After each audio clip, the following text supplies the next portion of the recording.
The John Justice Show, presented by American Experiment and AmericanExperiment.org on a Freedom Friday, and I'm glad that you are with today's broadcast.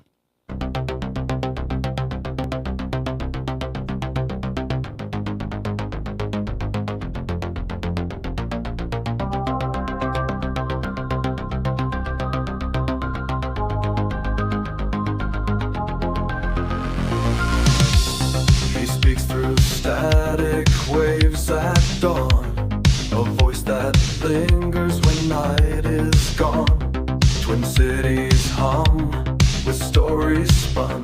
John Justice rides the rising sun. Zima fizz in a plastic cup. Star Wars dreams keep lifting him up. Costco aisles is sacred ground where neon shadows spin around.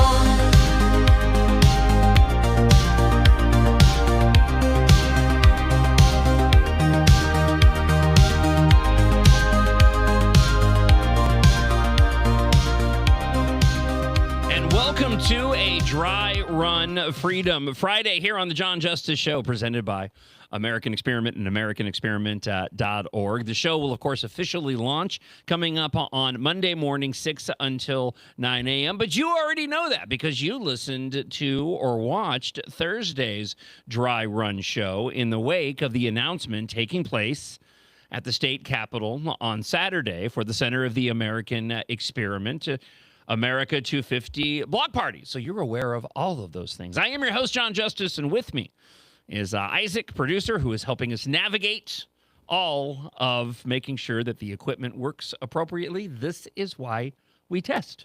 This is why we test. This is why we test. 612-584-4565. That is the comment line. If you'd like to leave us a comment at any point throughout the show, we're looking forward to sharing those with you. And that will be, apart from the email, john.justice@americanexperiment.org. That will be the primary way to interact with the show through our comment line at 612-584-4565. So be sure that you lock that in. I think that we decided yesterday that speed dial was antiquated. Nobody uses that anymore. Correct. So create a new contact in your phone. Yes, there you go. That sounds lame. Create a new contact in your phone to make sure you can leave a comment. It's not very flashy. It's kind of like comment line. But then everyone can have your contact in their phone. All right. That feels fun. You know, I'm liking you. I mean, I liked you already. We haven't worked together a lot, right? I liked you already. But I'm liking you more and more every day. Well, that's good after our technical difficulties. We're on the same wavelength. Yeah. So jokes on everybody else. We're going to have to go longer after 9 o'clock this morning because we're about 45 minutes behind. You see, now that I'm no longer working for Me Muscle, I can go and actually mention when we have technical difficulties because apparently we did a whole half hour of the show and nobody could hear me. I thought you sounded good. Thank you. I thought it was great. I really did. You know, I had fun. I thought specifically, you probably appreciated all of the wonderful comments I made about my beautiful wife during that. Yes. During that, I mean, the whole segment was about my wife Melinda and just what a fantastic wife and mother she is. True. I'm only saying that because she's one of the individuals who's listening while we do this dry run. And so I did bring her up earlier, but more talking about the fact that she wanted me to bring multiple shirts today to decide which one looked best on camera. To my point that I was talking about with Isaac earlier, it is a great idea. I appreciate that my wife is looking out for me. That being said, I told Isaac, I got bigger fish to fry, and boy, that was the case this morning. No doubt about that. Correct. Right. If my okay, good. My wife sent me a smiley face because that could have gone either way. That could have been a red-faced emoji, and that could have gotten ugly. So, speaking of shirts, though, I did bring an extra shirt today because if you are watching the live stream, I'm wearing an Alex Bowman NASCAR shirt.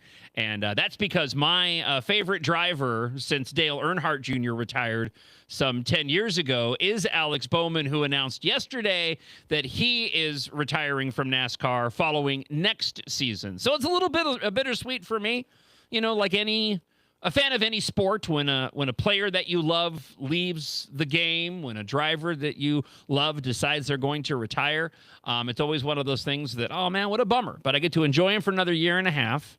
An individual who I feel a kinship with because of how he came up in his racing career. He suffered a lot of physical ailments, concussion, broke his back, vertigo earlier this year, and there was a lot of question marks surrounding whether or not he would return to NASCAR.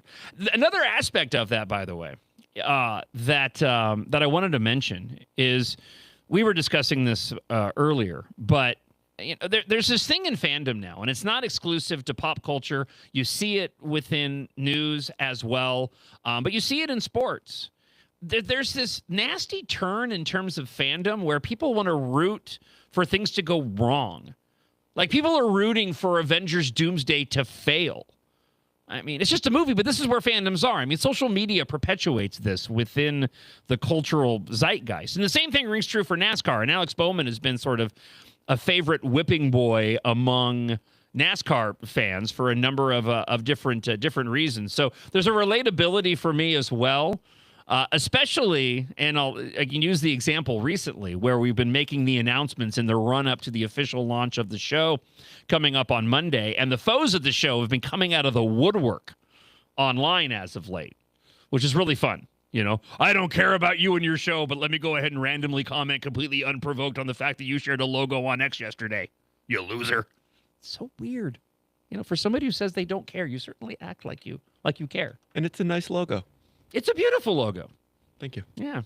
Somebody asked me if I made it yesterday. I said, yeah. I'm just kidding. I did not. I did not say yes. I would not steal that thunder from you. Isaac was the one who took care of our took care of our unless our logos. They don't like it, then you go ahead. That's true. Full credit. We will be talking about Mike Lindell and why he's decided to tackle this amnesty plan, because that's what it is. They can spin it all they want. They can absolutely spin it all they want, but it is absolutely an amnesty plan. So we have some audio of Mike Lindell that we'll share coming up. Also, in just a moment, Trump weighs massive new strike on Iran. I have some audio to share, comments from Marco Rubio to get into. When it comes to Mike Lindell, just really quick, when it comes to Mike Lindell, we'll get into the details of his plan and how they simply can't run from the fact that this is amnesty. But the other part to this, and I may have found the answer, is I just don't understand why he's dealing with this at all. We've got half a dozen to a dozen issues to take care of, to talk about, to handle here in Minnesota. Why is he bringing up anything regarding illegal immigration that cannot be handled at the state level? Because even as governor, he has no control over that. In the midst of my research, I think I may have stumbled across the answer. And I'm really looking forward to sharing that with you coming up a little bit later on in the show, and probably when our guests join us in studio on a Freedom Friday. We'll have Grace Keating and Katherine Johnson from the American Experiment podcast. And to that point, you know, they've been focusing, and American Experiment has been focusing on the key issues facing Minnesotans and what's most important for voters in making their decision of who they end up voting for in the primary and, of course, in the general election coming up in November, which just goes and sort of reinforces this thought in my mind and question that I have of why is Mike Lindell's campaign even bringing this up? And like I said, I think I may have the answer for you. I'll share that with you again coming up a little bit later on. I do have a clip, speaking of those issues here at Center of the American Experiment, that they're focusing on. And Katherine and Grace have been talking about it and posting clips online. I have a short montage of a few of those clips from the American Experiment podcast that I'll share with you here in just a moment. Before I do, though, I want to make one quick comment that I didn't make yesterday when talking about what happened with my former employer, who shall not be named, Me Muscle. And I just want to quickly say, and I didn't say it yesterday, that I don't have any animosity at all to what happened with my former employer. I knew when I first got into radio and throughout the entirety of my 30-year career, I made a choice to get into entertainment, doing that thing with my fingers. No, we need that T-shirt, by the way. We need a doing that thing. Because are you familiar with the doing that thing with my fingers in the show at all? I know you've listened somewhat on Fridays, but you're a little newer to the show. I'm a little newer. So early on when I started doing talk radio, I would go through stories like I have the one here about Iran and a massive strike on Iran and all this stuff. And you get into the story and there would be things that were quoted. And I for some reason, I didn't like saying, as was quoted. So I started doing that thing with my fingers whenever I reach a quote in a story. And so now it's become a thing, doing that thing with my fingers. No, but when I got into radio, I knew that I was getting into an industry that was volatile. And that if the company who was relying on me to make money decides that my services are no longer needed, and that's exactly what they said to me for whatever reason, and this was not a local decision. In the early part of my radio career, you could control your destiny. As long as you had great ratings and you were successful, you were bringing in money, revenue, endorsements, it was great. Times have changed. I was having a tremendous amount of success, probably the most success that I had at Me Muscle in the time that I had been there, and certainly in the time that I had taken over as host of the show in the wake of the passing of my dear friend Drew Lee, who was doing the show with me. The show had been as successful as ever. But Me Muscle's dealing with their own financial issues under a mountain of debt. Some corporate bean counter, and I'm not even using that as a pejorative, it's just the reality. Some corporate bean counter decided that I was one of those individuals who they could cut in order to balance their budget seats at the end of a quarter. And or budget sheets, not seats. Is budget seat even a thing? I don't think so. No. Yeah. Okay. Thank you for that. So let's start over again. We're gonna stop the feed. Just kidding. Now that we got everything up and working, I'm not gonna do that. So I just wanted to make sure that I mentioned, because throughout talking about the story yesterday, I didn't bring up the fact that I really harbor no ill will, and certainly not for anybody in the offices in St. Louis Park, because none of them even knew that was the case. And even if it was an internal decision, and it wasn't, but even if it was, that's okay. Hey man, I chose to be in this job.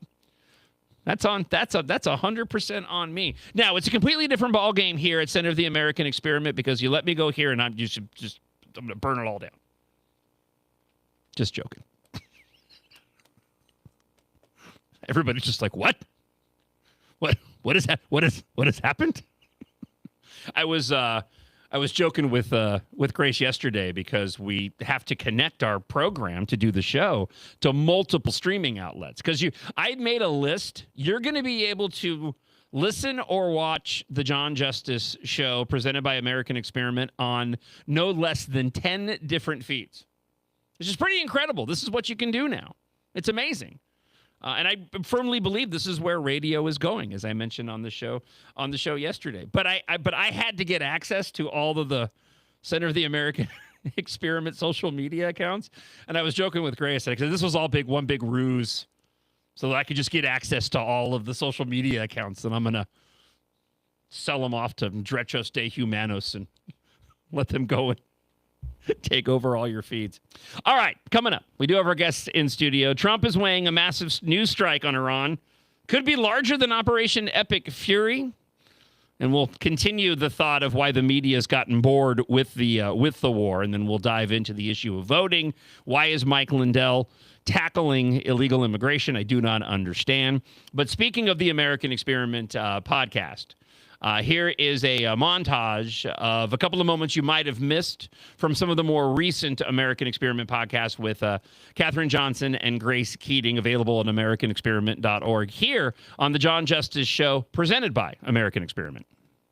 The legislature passed a new social media warning law that requires social media companies to display a mental health warning label to users on their sites. The label's text must warn the user of potential mental health impacts from using social media and provide additional potential mental health resources, including the National Suicide Hotline number and website. So the law also bars platforms from allowing a user to disable the warning label or like provide it in the terms and conditions, basically do anything so that it's not super higher rate. The Trump administration has actually sued Minnesota in order to get them to hand over their SNAP records from the last 5 years. Minnesota has refused to share this information voluntarily, so the administration took them and some other states to court. The U.S. Department of Agriculture said it's pursuing the data to check for fraud and waste and is seeking the program's eligibility and benefit transaction records.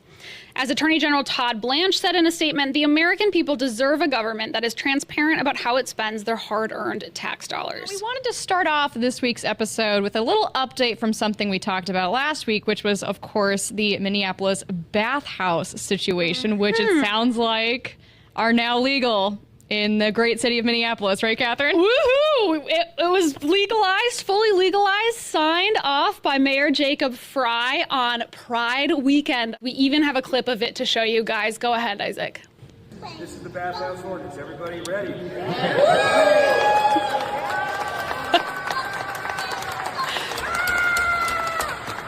And that's City Hall, by the way. That's Minneapolis City Hall. People are struggling to get by, especially in our middle class families across the state. You would think the city council would be doing something about this, right? Well, sort of. Here's what they are doing.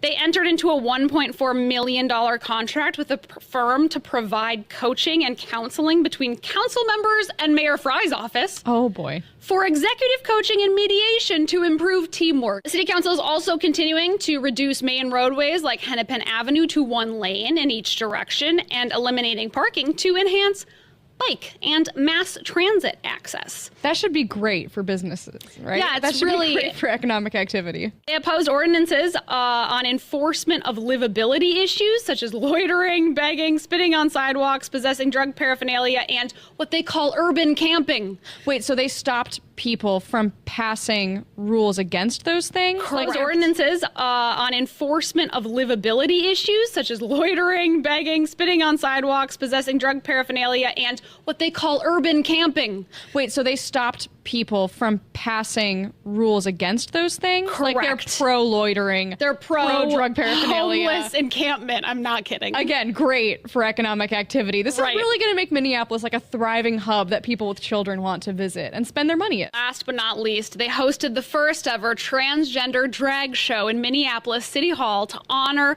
Pride Month in 2026. Thank Things I goodness. hear when you talk about fewer regulations on childcare centers is people worry about safety because there are issues with safety in childcare centers. It's not frequent at all, but it always hits the news when there's an incident that happens, and it's sad, it's awful, it breaks your heart, So if we were to reduce regulations, would that make childcare centers less safe, or how do you balance those two needs? Yeah, that's a really good point, because a lot of that fear really goes down to what is happening, in that center when the parents leave their children. What some of the studies found, though, was that a lot of the places where those kinds of incidents happened were providers that weren't following the rules that were on the book. So you didn't necessarily need new rules. You just needed to make sure that the rules that you have on the book are being followed by all of the providers. And those were a series of clips from the American Experiment podcast, out every Tuesday, hosted by Katherine Johnson and Grace Keating, who will be joining us shortly here in studio on a dry run Freedom Friday. It's the John Justice Show presented by American Experiment. You can email john.justice@americanexperiment.org. Also, if you want to leave a comment, and this is the best way to communicate with the show, 612-584-4565. 612-584-4565. I don't have that memorized yet. I made the mistake yesterday. I thought, you know what? Usually I go the route of making sure I've got a bunch of notes in front of me, especially when I'm starting a new show. And oh my gosh, how many radio stations have I actually had to do a transition from? 1, 2, 3, 4, 5, 6, 7. 7 different times I've had to go through this. Well, it's been 30 years, so if you start doing a lot of those were in very quick succession in the first 7 years of my career. The past 20 have been a lot more stable. But when you start a new show, You've become so accustomed to the call letters, the phone number of the previous show that you worked for. I'm always paranoid when I start a new show that I'm going to go and say something wrong. I'm going to give out the wrong call letters, right? Because it's one of those little things that other people don't really care that much, but they will mock you incessantly for it. It's the same thing when it comes to like guests' titles, military rankings. I get the most embarrassed when I go and screw up somebody who's been elected to office and I put him in the House instead of the Senate, or I put him in the Senate and I had that happen with Eric Lucero about a year and a half ago. Probably longer than that now. Time all runs together. But he had redistricting that took place, and so he wasn't in the House anymore. He's in the Senate. He corrected me on air. I was like, darn it. So yesterday when I was doing the show, I thought, I don't need to go and write my email address down. It's john.justice@americanexperiment.org, and I just kept screwing it up. So I made a little note this time. See, it's all about the testing. That's right. john.justice@americanexperiment.org. All right.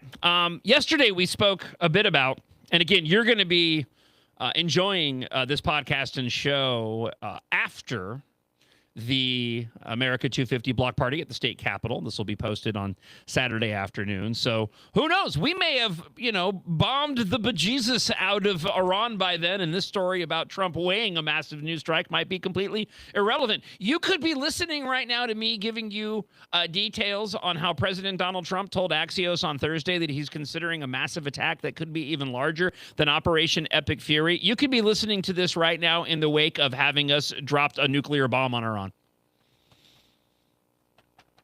I really hope I didn't just will that into existence. I want to see us take out Iran, no less, but we need to keep the infrastructure in place for the good people of Iran. So there's some concern there. But Trump is getting tired of Iran, and this time they have rejected the latest ceasefire agreement yesterday. Trump said that while Israel would quickly join a renewed campaign if asked, the United States has the capability to act alone. Israel would join in 2 minutes if I asked them to, Trump said, adding, "We don't need anybody." Trump also warned that Israel's participation could trigger additional Iranian retaliation, underscoring the stakes of any expanded military operation. The comments came as U.S. officials told Axios no final order has been issued despite mounting military preparations throughout the Middle East. Now, the Wall Street Journal did report on Wednesday night that the Pentagon has surged special forces, fighter aircraft, bombers, aerial refueling assets, and medical personnel to the region. This is giving Trump a wider range of military options should he authorize the additional strikes. And this all follows nearly 2 weeks of intensified U.S. attacks aimed at degrading Iran's ability to threaten commercial shipping in the Strait of Hormuz after the repeated Iranian attacks on vessels transiting the strategic waterway. Now, the buildup also comes as some Republicans have expressed concern about the financial cost and duration of the conflict. While the administration officials maintain that preventing Iran from obtaining a nuclear weapon remains vital to U.S. national security objectives, Secretary Marco Rubio said that Iran has shown little interest in reaching a negotiated settlement, reinforcing the administration's argument that maintaining military pressure may be necessary. And the power plants. Just want some clarification. Do you rule out striking civilian infrastructure? I think I saw, guys, I saw Arachi, their foreign minister, who the other day say or something about their policies, an eye for an eye. The president's policy is a head for an eye. I mean, honestly, that's what it's going to be. I mean, they will pay a very heavy price for the things they're doing. They're already paying a very heavy price. You guys don't know it because you don't cover it. You're not in Iran. You're not in the street. They don't have a free media. But they're going to continue to pay a very heavy price. Their industrial base has been decimated. Their defense industrial base has been decimated. They're losing launchers. They're losing radars every single night. They are suffering billions of dollars in damage, and their economy is a disaster. But despite all that, okay, these people who are calling us every day, begging, let's do a deal, they send us messages through other countries, third countries. I mean, they're running out of countries to send. Even I had countries here coming up to me, I just spoke to the Iranians, they want to do a deal. The problem is, every time these people do a deal, they either break it or after they make it, they want to change the deal. So they're probably not ready to do a deal yet, but they will be soon because the price they're paying is very high despite their tough talk and their flowery language and their stupid Lego videos they put out. I've never seen them, but they put these things out on social media. Despite all that bravado, they are suffering tremendously, and they're going to suffer more until they come to their senses. They're not there yet, unfortunately. Now, there's a very interesting thing that's been taking place, and I talked about this a little bit yesterday, but I want to expand upon it a bit, and that is the media's lack of interest in the ongoing war in Iran. I talked about how this happened with the war in Iraq. That was a much longer period of time, but the reason and the rationale is the same, even though the dynamics of why the media's gotten bored with the war in Iran have changed. It's just the process of the media moving on to other things happens at a much faster rate. So with the war in Iraq, we didn't have all the social networking that we have now in terms of X and Facebook and all of it. And so your primary source of getting information was still your local news, but in this case, the mainstream media. And they were covering at length the war in Iraq and had correspondents. We had a correspondent. As a matter of fact, member of Congressman Don Bacon used to be in the military. He was in the first few years of working in Tucson, he was my Iraq war correspondent at the time. We would check in with him once a week to find out, how are things with the war going on? It wasn't quite that silly, but he now serves in Congress. My point being that eventually the media, but it took a couple of years, got bored with the war in Iraq. And it was in large part because the media, and really any content creator for the most part, even I try to do that. They want to tell a story. They want to tell the story that's got a beginning, a middle, and an end. And the media likes to go and cover that. And in this case, they don't have a beginning, middle, and an end. And when it comes to the war in Iran, they keep acting like, and because Trump keeps letting everybody know, hey, we're working on a deal. There may be a new deal. They keep acting like it. But at the same time, we know that ceasefires get rejected. The military operations grow and continue, and then we're right back where we started from again. Because of that, the media has gotten bored with covering the war in Iran, and that's a benefit to the administration and what they're trying to do. Now, of course, Democrats and some Republicans have been attempting to seize on the energy implications of the war in Iran, especially the gas prices. But I'm really of the opinion that that's not nearly as effective as the left might think, because when was the last time the gas prices truly plummeted to a point where you went to fill up your car and you went, boy, this is way cheaper than it used to be? I mean, they've really kind of been there and they've been high for a while. Now, trust me, when I was on the road traveling for my road trip, I was definitely aware of the gas prices because they were stupid expensive in other states. There's nothing you can do about it, And Monty likes to drink the good stuff. I tried feeding. I tried. He was thirsty. I tried to give him some of the more inexpensive stuff. Here's some bubbly, right? It's water, but it's got some flavor, but it's got no calories. He didn't like that. He's like, I need Coke. I need Coca-Cola straight into my tank, which means there's more moolah coming out of my account. But I don't think that it really is having that big of an impact. And the whole reason I bring this up is because I was doing prep this morning and I saw that Amy Klobuchar had put up a post, meaning somebody in her campaign went and put up a post. And it was, as a matter of fact, let me just go ahead and we'll do this on the fly as our guests get settled. While I look this up, I'll go ahead and do introductions on a Dry Run Freedom Friday.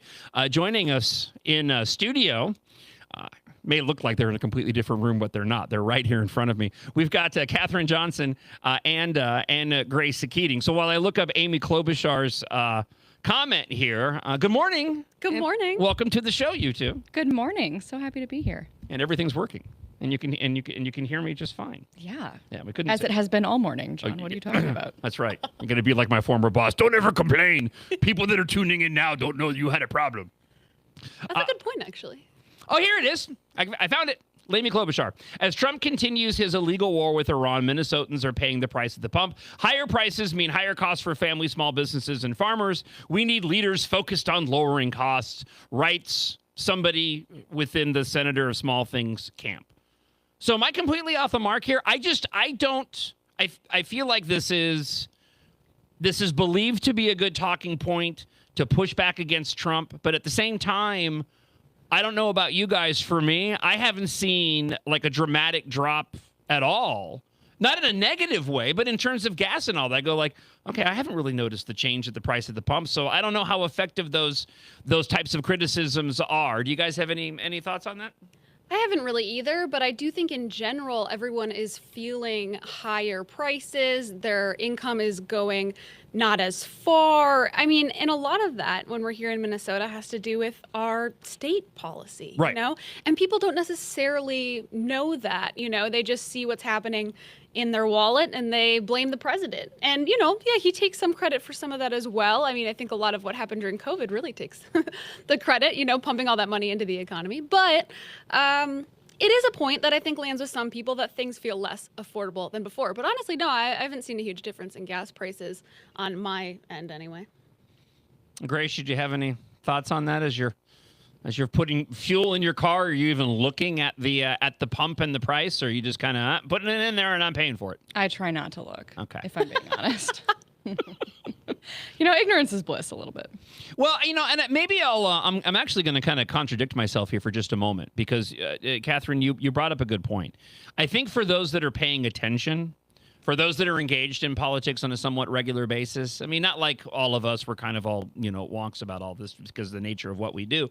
But for those that would listen to a show like this, that do pay attention, I think you're right. I think the issue of the rise in taxes, the fraud that's taken place, I think that all supersedes it. But again, and I'll self push back a little bit on what I said. You know, what Amy Klobuchar is pointing to is something that resonates more with what I noticed when I was out on my travels. And that was you can easily disconnect from the news and not really know what's going on. Mm-hmm. And then when you do hear commentary, it's typically commentary like that on the surface level, wherein you're not really engaged in the state politics here in Minnesota. If you're disconnected from all that, you may not even know there's rampant fraud and that because of the policies of the DFL, we're all having to pay more than we should. But when you see a comment like that, it may hit closer to home. So maybe it's more effective than I let on in the first place. I think maybe. A more general question. Do you guys ever envy those people, or are you glad that you're very aware of everything that's going on? Or do you ever think, man, I chose the wrong line of work and I'm just like more stressed than I need to be or more concerned about the state of things? Because there is something to be said for distancing yourself, you know, taking a week off like you did and going on a road trip and disconnecting. And you realize, wow, we still have beautiful parks. We still have this amazing country, you know, and sometimes when you're so engrossed in it, it stresses you out, you know? So do you ever get jealous of those people? So the ignorant ones? You know, Grace, let me have you answer first, and then I'll give my answer because I'm probably going to go long on this. So I'm going to be really short. Yeah, I do envy those people. I think I'm learning about myself this morning that I very much subscribe to the ignorance is bliss viewpoint, and I'm very jealous of people who, I think especially, you can definitely go through life and still notice that things are, you know, bad or not as good as they used to be. But I think knowing the reason and knowing that it's out of your control makes it so much worse. I think that that's especially what's difficult about being in this space for me. I would qualify it and say I think it depends on what you do in life. So it was interesting for me in those essentially 2 weeks because that was and it was the first time in years that I had disengaged fully from anything news related, to where I just wasn't paying attention. Only got updates when we were watching the 4th of July celebrations at my mom's house in Prescott, Arizona. But I also know that that's not the reality in the moment. That's vacation. I'm on a special trip. When you go and engage back with work, like that you're not paying attention to, or someone's not paying attention to the media, is probably replacing that with something else in their life. There's probably something else that also is bringing in their attention. That's insightful. The larger point, I think, for me is when I retire, completely different ballgame. I think when I retire, I'll be able to step away fully and just be like, you know what, I'm done. I spent my entire, career as a talk show host covering the news. I just want to retire and do whatever it is I want to do. And, I dreamed about writing more books, and selling books is hard that not a lot of people will go and buy. So I look forward to that moment. But in this moment right now, I can't imagine having the family that I have, even if I wasn't in radio, and the amount of involvement that I have just if I was doing a different job. I think I would have to be engaged. I don't think I would want to be completely checked out like that. I don't think most Republicans are that way. I think that's something that kind of, as I steer this a different direction, I wonder if that's more in line with those on the left that are easier to go and check out from politics than other individuals. I could be, and again, I could be wrong on that, but it seems to me that it would be more likely for Democrats to go and not pay attention to what's going on than it would be for Republicans. I think that's probably right. They're certainly more likely to pick up on a narrative and just run with it, or believe what they hear maybe. I think they are more typical to fall in line with, what the party dictates of them. But I think my own answer is like somewhere in between. Yes, maybe, but also when you meet those people in real life and you try and have a conversation with them, it can be so frustrating. Like, how are you so ignorant about what's going on? Yeah. I firmly believe people should not be ignorant of what's going on. That's why I do what I do. But sometimes they do seem happier. I think, especially when you look at people, my age in their 20s, it's more of like an interest, something that they're opting in. Because for all they say about, the high stakes and we're in a fight for, our very country and democracy is crumbling and, the Republicans don't want certain people to exist, for all of the drama attached to their side, to the left, I think that it is much more of something that they're choosing to get angry about, especially when you're young. It's cool and you want to feel important, and it's popular in the media and socially. So in that sense, I think it is much easier for them to tune out or choose to step away or choose to not get upset about certain things, just because it's not. I genuinely don't think that, especially when you're younger, again, that those convictions are as deeply held as for conservatives. I want to bring it back full circle because I brought this up because of Amy Klobuchar's post. It's just second nature now. Like I can't not, like if I say Amy, I feel like I'm saying it wrong. That's just how it is. But you know what? Her post and to both of your points, I think her post does play to the base, but those are individuals who I don't think are checked out, but they're only checked in to a very narrow. They're looking at a very narrow set of outlets that are feeding them all the same information. Mm-hmm. So a post like that, I'm looking at it now that I really think about it. I'm looking at it from the perspective of a conservative Republican, and not even so much as a talk show host, but as a conservative Republican. I look at that and I kind of go, you know what? Right now, I feel like there's bigger fish to fry than what it is you're focused on. There's a larger issue regarding Iran that we need to go and take care of. So I'm okay with it costing me more, to go and put gas in Monty. But for the vast majority of those on the left, posts like that, it feeds that idea of what the Democrat Party has simply become, a party that's against President Donald Trump, and it just feeds into that narrow thing that's been very effective for them. They hate Trump, and that helps to go and fuel that hatred. The more we talk about this, too, I think back to 2020, and I think that was such a big wake-up call for how you can live in a city like Minneapolis. And yes, the riots were an unusual time. But other than that, there were people who could live right in Minneapolis and not know how bad crime was and how much the city was struggling just because they were only listening to the news outlets that refused to cover stories like that. That reminds me of this very much. So I want to switch over to Mike Lindell and whatever the heck is going on with this whole situation. I have audio to share here in just a moment. But before we do that, though, let's drop back a little tiny bit. Let's go back. This is a dry run show, so we kind of have a lot more freedom to do what we want to do, even if it means starting late because nobody can actually hear me talk, which we figured that out earlier. Thanks to them, we were just la la la la la. We were having a good time. We were having a great time. I was so excited. The show's going great. And it's like, I can't hear John. I don't know what John is saying. You have to pay extra for that now. Yeah. That's a subscription Smart. service. Yes. You can watch the videos. You can see the feed. You can see Showgrew, who had to move because he was dominating the camera yesterday. But you can't hear me. No, let's back up a little bit. First question I have for both of you. It's got to be nicer to be able to do a Freedom Friday and just come to work and do Freedom Friday as opposed to having to go to the offices, the studios at Me Muscle in St. Louis Park.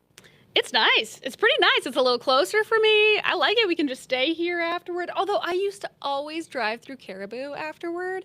And one thing about Caribou is there's always like a non-gendered person who is like working the drive-through. And I just always felt like, wow, what a cap on my Freedom Friday is like some person who is like, you can't determine their gender or anything about them. Tells me to have a nice day. Okay. And I liked that. And I got that cinnamon bread, and I'm going to miss that. But I'll create a new routine. What I'm liking most, I do like the shorter commute for sure. I'm really enjoying. I'm watching the stream on YouTube over here, and I love the idea that you, John, are at your desk and you're popping over every time we speak, and it's us on our American Experiment podcast set, and it's like a merging of the two shows. That is kinda love cool. the visual of that. Yeah. It feels like when you're, because I have an image up on my screen over here as well. It feels like we're in two different places. Yeah. We need a side shot. We need the above, looking down from above ceiling shot. Well, we do need that, but we need to clean up a little before we get it, I think. Yeah, not yet. I keep telling everybody we need rugs. Rugs will solve all of this. There are more cords on the floor than you could even imagine possible. There's our more listening audience. There's more cords than carpet on the floor currently. Yeah. It's like Indiana Jones when he goes into why is the floor moving, Indy?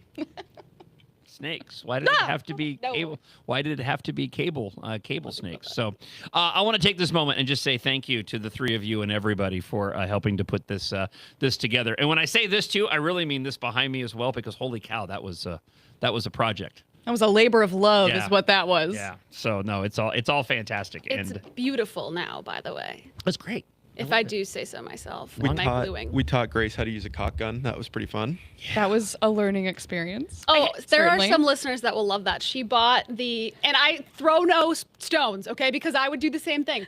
But she bought the glue that goes in a caulk gun, but not the gun. So we had the glue bottles and screwdrivers, and we're trying to mash the glue out of it without a gun. We finally got guns, and it was like 1,000,000 times easier. Okay, so I gotta back up Grace here though, because I was just gonna say that that was probably a major man moment on my part, because we were talking about what we needed. You were ordering the liquid nails. And I think multiple times people had come to me and said, aren't these supposed to go in a gun? And I'm like, we're fine.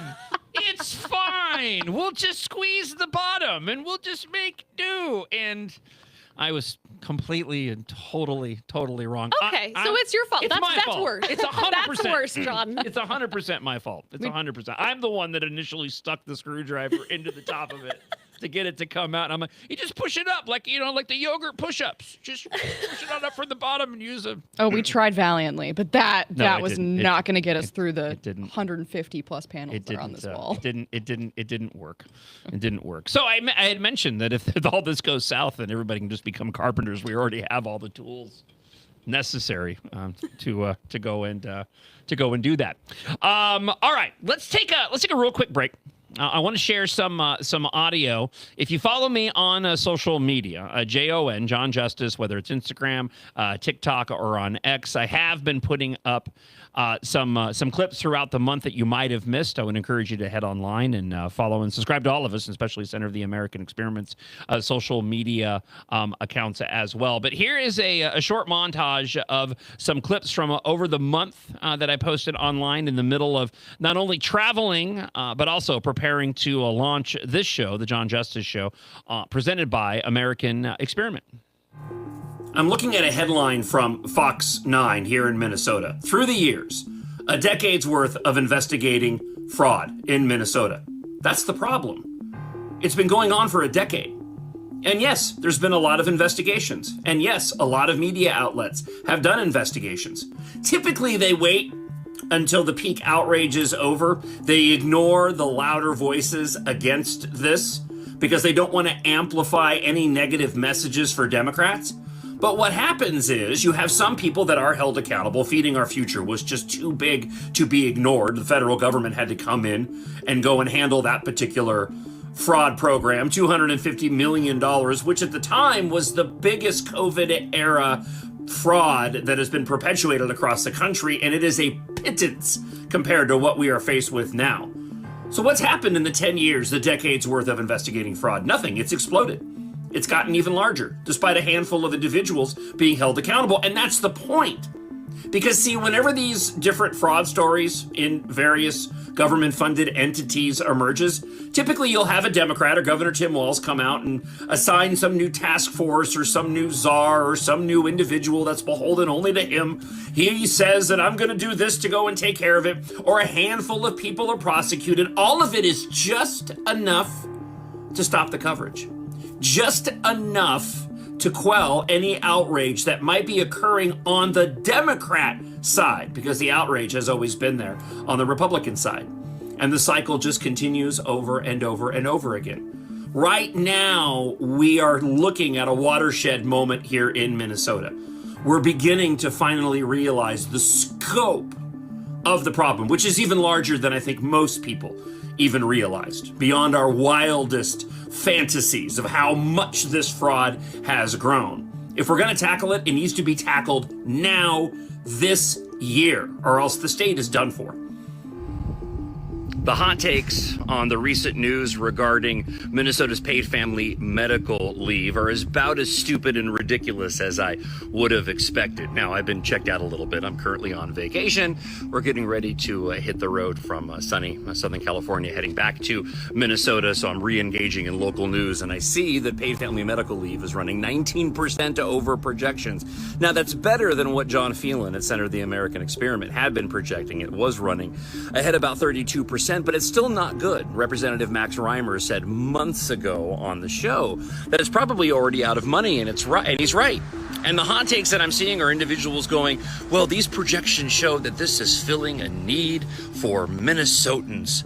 No, it's not. It's redistributing the wealth of hardworking individuals like you and like me to individuals who are taking advantage of the program. Now, that's not to say that everybody that takes advantage and uses paid family medical leave is doing it nefariously.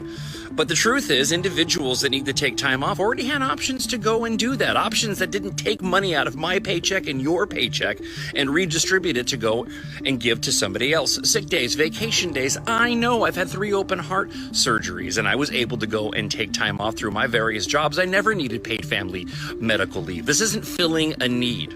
No, this is a Democrat scheme to keep people voting for Democrats in order for them to go and continue to retain power and grow their power. That's it.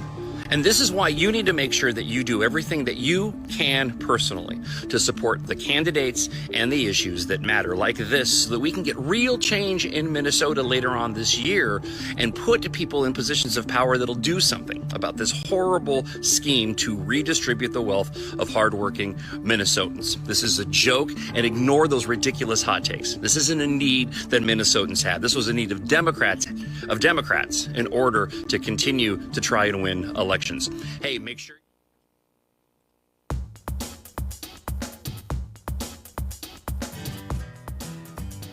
And it's the John Justice Show presented by American Experiment and AmericanExperiment.org. Remember, you can listen live at AmericanExperiment.org. Also, download the MixLR, just like it sounds, MixLR app.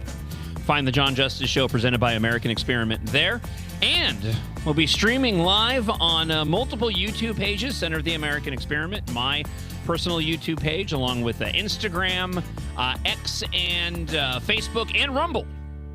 Going to get Rumble in the mix there as well. So, as I mentioned earlier, there's going to be no less than 10 different locations where you can listen or watch the show Monday through Friday, 6 until 9 a.m. You can email me, john.justice@americanexperiment.org. And the comment line 612-584-4565. That's going to be the primary way for you to communicate with the show.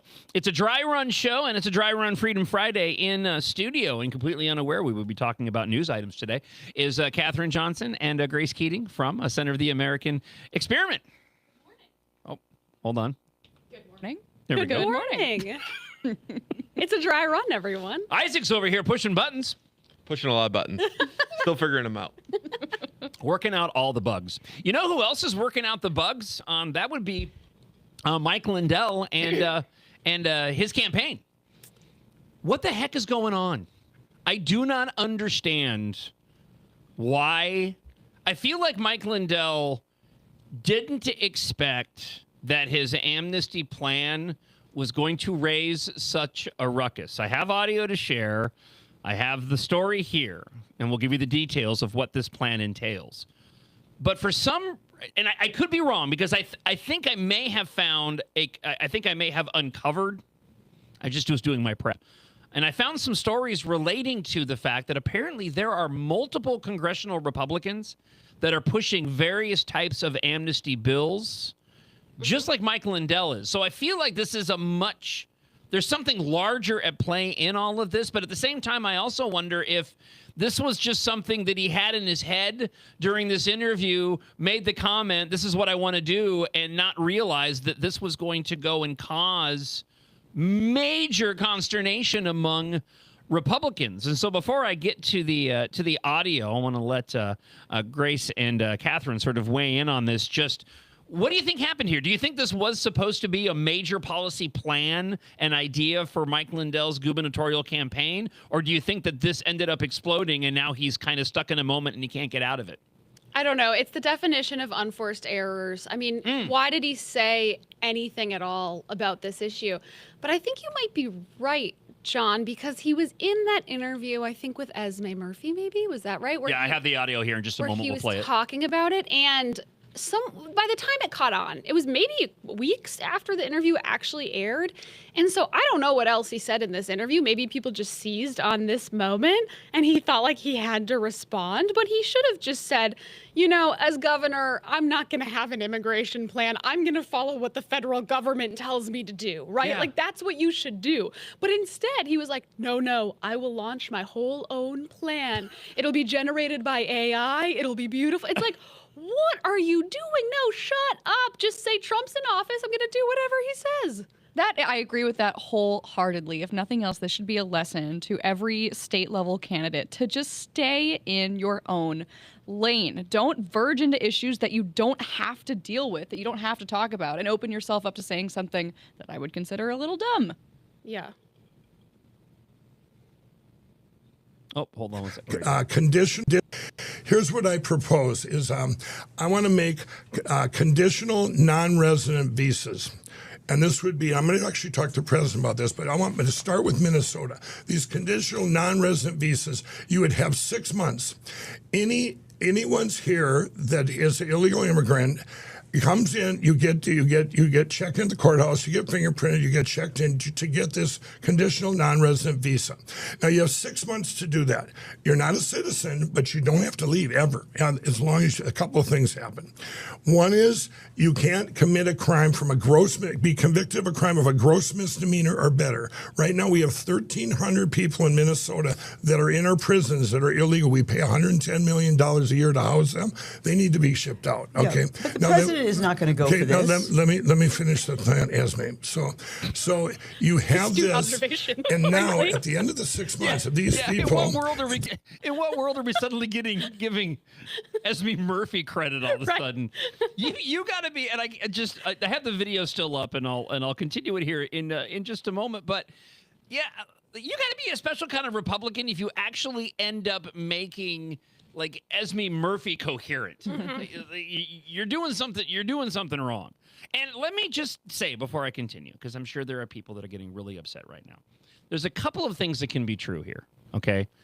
You can support Mike Lindell and his run for governor and not be in support of this plan. You can criticize this plan, still support President Donald Trump, even though he gave his endorsement to Mike Lindell. You can disagree with the endorsement of Mike Lindell and still be a fan and a supporter of President Donald Trump, because a lot of times people want to divide all this up into being, exclusive. Well, if you are not for this plan, then you don't like Trump and you're not MAGA. And that's just simply not the case. They want to go get a driver's license. They can go get a driver's license. But just like when I used to get DWIs, there was conditions on my driver's license. They will have to. Did he just say, just like when I used to get DWIs? I mean, was that plural? Was that the best thing to bring up in an interview? Unprompted? I mean, if you're asked, that's one thing, but I mean, that's my favorite part. All right, let's continue. Have to get a driver's license, but they will have to learn to speak English and to read our signs here. Okay, that's going to be one of the conditions. Okay, if you want to drive. Now, if you go to the line to be a legal citizen, then you go to the back of the line. But here's the thing: that line's going to be short, and there's going to be no cost. How are we going to pay for that? Here's how we're going to pay. During this 6 months, the employers that are paying cash. At the end of that 6 months. Okay, let me stop here because I don't care how we're going to pay for it because it's never going to happen because it's stupid. Mm-hmm. Let me just say that up front. I don't care how we're going to pay for it. This is a dumb plan. So let's get into just a few of the details here. I know he laid it out, but the MyPillow founder, working off a story here from Alpha News, the Minnesota candidate for governor facing scrutiny, saying amnesty for illegals will only make Minnesota more of a target. This was a comment from gubernatorial candidate Lisa Damuth in the wake of this. I would expect this from Amy Klobuchar and Tim Walz, but I'm surprised to see it coming from a fellow GOP candidate for governor. She was referring to the Washington Examiner article, of which Esme Murphy was dovetailing off of, in which Lindell discussed his plan to institute a 6-month deportation moratorium in Minnesota to give illegal aliens the opportunity to get conditional work visas that never expire. According to the Washington Examiner, Lindell's plan would only give visas to illegal aliens without criminal records. Lindell explained, now you're not a citizen, you can't vote, but you can have this card that now you can work and you can go and pay taxes and be functioning in society. Lindell told the outlet that he is a person of second chances, and I'd like to see the whole United States do this, but let's say I did it here in Minnesota. This is a Democrat idea. This is not a Republican idea. This is just another version, much larger, of, say, driver's licenses for all. You shouldn't be able to have a driver's license, but we're going to go ahead and give you one anyways, even though you're here in the country illegally. And what's so amazing to me is there's no other way to describe this other than amnesty. And yet he and Philip Parrish are both pushing back, saying it's actually, no, let me take that back. Lindell's not saying it's not amnesty. He's saying call it whatever you want. You want to call it amnesty, go for it. I have a post here from Philip Parrish saying, and I like Philip Parrish. He's a friend of the show. And again, you can disagree with people's ideas and still like the individuals and even go and support their campaigns. But he's actually going so far as to push back, saying the claim circulating is that this supports 6 months of amnesty. This is fake news. Before I get into the details here, let's go back to Grace and Catherine. What are your current thoughts on what you heard from Mike Lindell and of this plan? Well, I think to give him the most amount of credit, maybe he's coming from the perspective of a business owner, maybe who is relying on the work of possibly illegal immigrants, as a lot of business owners do and shouldn't. But then to take that seriously. And there are some like libertarian types who will say, we need that. Our workforce is going to be in big trouble if we deport all of these people who are in our workforce. It could collapse. The problem with it is that in the America First movement, which I think we all consider ourselves to be part of, and we thought Mike Lindell may have been part of, the prime thing here is that we're prioritizing Americans and American workers. And what he's saying is he wants to replace American workers with people not from America. And so fundamentally, that's not American First. It's clearly amnesty. He said in that interview that these people can stay as long as they want, is actually what he said, which is crazy. They can get IDs. They can do all sorts of stuff. That is amnesty. There's no other way around it. And everything I've seen from Philip Parrish trying to describe how this isn't amnesty is just a long explanation of amnesty. I'll be honest. I'm still stuck on how he could, because what he's saying is this is what he would do for just the state of Minnesota if he became governor. Now he's gone back, and you can leave it on Grace for a moment, because I'll be quick. He's gone back and actually said that he understands now, because somebody probably went and told him, that he can't do this as governor. So he's clarified on that that point. So he's saying he's going to go pitch this to President Trump. Exactly. Okay, so gubernatorial candidate for Minnesota is going to sell the president on this brand new federal policy that affects all 50 states. Yeah. That's his plan. Yeah, that's the idea now. That he would like to see it adopted. Now that apparently he's been told that he cannot do this as governor here in the state of Minnesota. Because that was my unforced errors. That was my sticking point. Exactly. Is why bring this up? Because it's not the same thing as, giving driver's licenses to illegal immigrants. It's affecting their status here in this country. I don't understand. Well, and who in his campaign said that this was even a possibility or a good thing to go campaign on? The concept of what he wants to do. So let's drop back. Let's drop back and look at what he's trying to address. We have illegal aliens in this country, and we have way more than we've ever had, even despite Trump's deportation efforts, because the Biden administration let all of these individuals into the country illegally, intentionally, because they wanted to create another voting bloc. This is not conspiracy anymore. This is not rumor. This is what happened. There's no denying that. Okay, Trump's been doing his best to go and take care of this. So first off, under Mike Lindell's plan, it just exacerbates and sets up a scenario to do exactly what the Democrats want. You can move forward on this, and let's say they implement it. You don't think for a second that suddenly now this non-citizen resident visa, that illegals who didn't commit acts of crime aren't going to be a focus of Democrats in power to remove the non-voting part of it? You've now established a baseline where you have a Republican or Republicans who have justified individuals coming into the country illegally. Oh, but we're not going to go and let them vote. Just like we're not going to give them driver's licenses, and then we did anyways. And then they are automatically registered to vote when you're in Minnesota and they get a driver's license. I mean, it's things like that. You're exactly right. It legitimizes their status here, even if it's not as a full citizen. So how do you go about addressing the problem? And I think Trump has been on the right track. First off, you remove the criminal illegal aliens here in the country, right? We saw the pushback. We know what's ensued since then. But that's what you do. And I continue to be an advocate of the forced attrition approach. We are a nation of laws, and a lot of those laws pertaining to the security of the country focus on individuals who came into the country illegally, who disrespected the sovereignty of this nation. If you enforce those laws to their fullest extent, relating to what illegal immigrants cannot take advantage of because they did not respect the laws of our country, you do that on a long enough period of time, and you're going to see the problem remedy itself. For individuals who decided to come here illegally, they're going to find it no longer advantageous to be here. That's the point. It's like anybody else. It's like any business. You have doors locked for a reason on your business so people just don't go and walk in. And if they walk into your business and the doors are locked after hours, you're going to have them arrested and booted. You're not going to give them, well, listen, I'll give you a right to come into my store. Just make sure you don't go and take anything, okay? Mm-hmm. That's how, it's a long-term gain.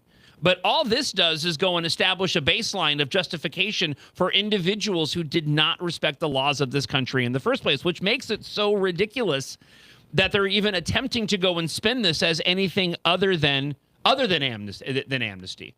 And again, I don't know if this was an unforced error and he's stuck in a moment he can't get out of, or whether, as I have here in a couple of stories, one from the Daily Wire, new Republican amnesty bill ignites the ire of hardliners. This is one relating to giving visas to those who are working in agriculture, to what you were saying a moment ago. Then there's an editorial out of also the Daily Wire from Ryan Girdusky, who says, earlier this year, I formed a Homeland PAC, a federal super PAC, with the goal of holding politicians accountable for supporting amnesty for illegal aliens. I was almost immediately dismissed by the members of Congress and Washington, D.C. insiders because they believed the PAC was redundant in the age of Trump. Yet, we are 10 years into the Trump revolution, and still Republicans who waved signs claiming they support mass deportation are still campaigning for amnesty. Every 2 years, a block of Republicans in Congress quietly put their names on bills that would legalize those same undocumented persons, in direct contrast with President Donald Trump and the American people's agenda. So, did he come up with this on his own, or is he getting this from some other place? Because I feel like there's evidence here that this was not an idea born of Mike Lindell, but something that somebody handed to him because some focus group said, hey, this is something that's going to be really popular among some group of individuals. But clearly, I mean, not Republicans that are going to go and elect a Republican governor here in the state of Minnesota. Yeah, we'll take the farm example. I think wasn't that Don Bacon? I think it was his bill. And he is trying to defend his farm owners and really big agriculture in his state of Nebraska, I believe. But what that means is he's justifying these farm owners paying under the table for low-wage workers to work in their farms. And I understand that this is a hard thing to get people to work these days. I mean, the economy is in such a place that, it can be hard to find workers for things like farming.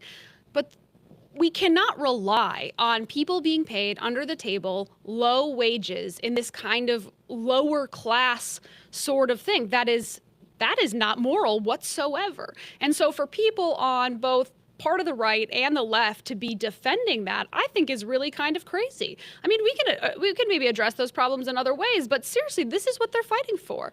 A lower wage and underground work environment where these people are being paid under the table. That's what they want. Yeah, it is interesting. That struck me as well the more I thought about this. It starts to feel a little exploitative or underhanded to give migrants a way to stay in a country, legally, to benefit solely for the purpose of benefiting from their labor, and then not give them the benefits of citizenship, and then painting that as a better thing for them. I was thinking of a similar line, Catherine. It's and you both are probably too young to remember this, but if we were living in a different dynamic here in America, right, where you didn't have one of the major parties looking to take advantage of, because this is an issue that used to cross party lines. When it came to illegal immigration and the desire to go and do something about illegal immigration, there are plenty of clips that you can go back and find not all that long ago. I mean, from your Clintons, your Obamas, that were sounding and talking like the Republicans are today regarding President Donald Trump's plan, individuals coming into the country illegally.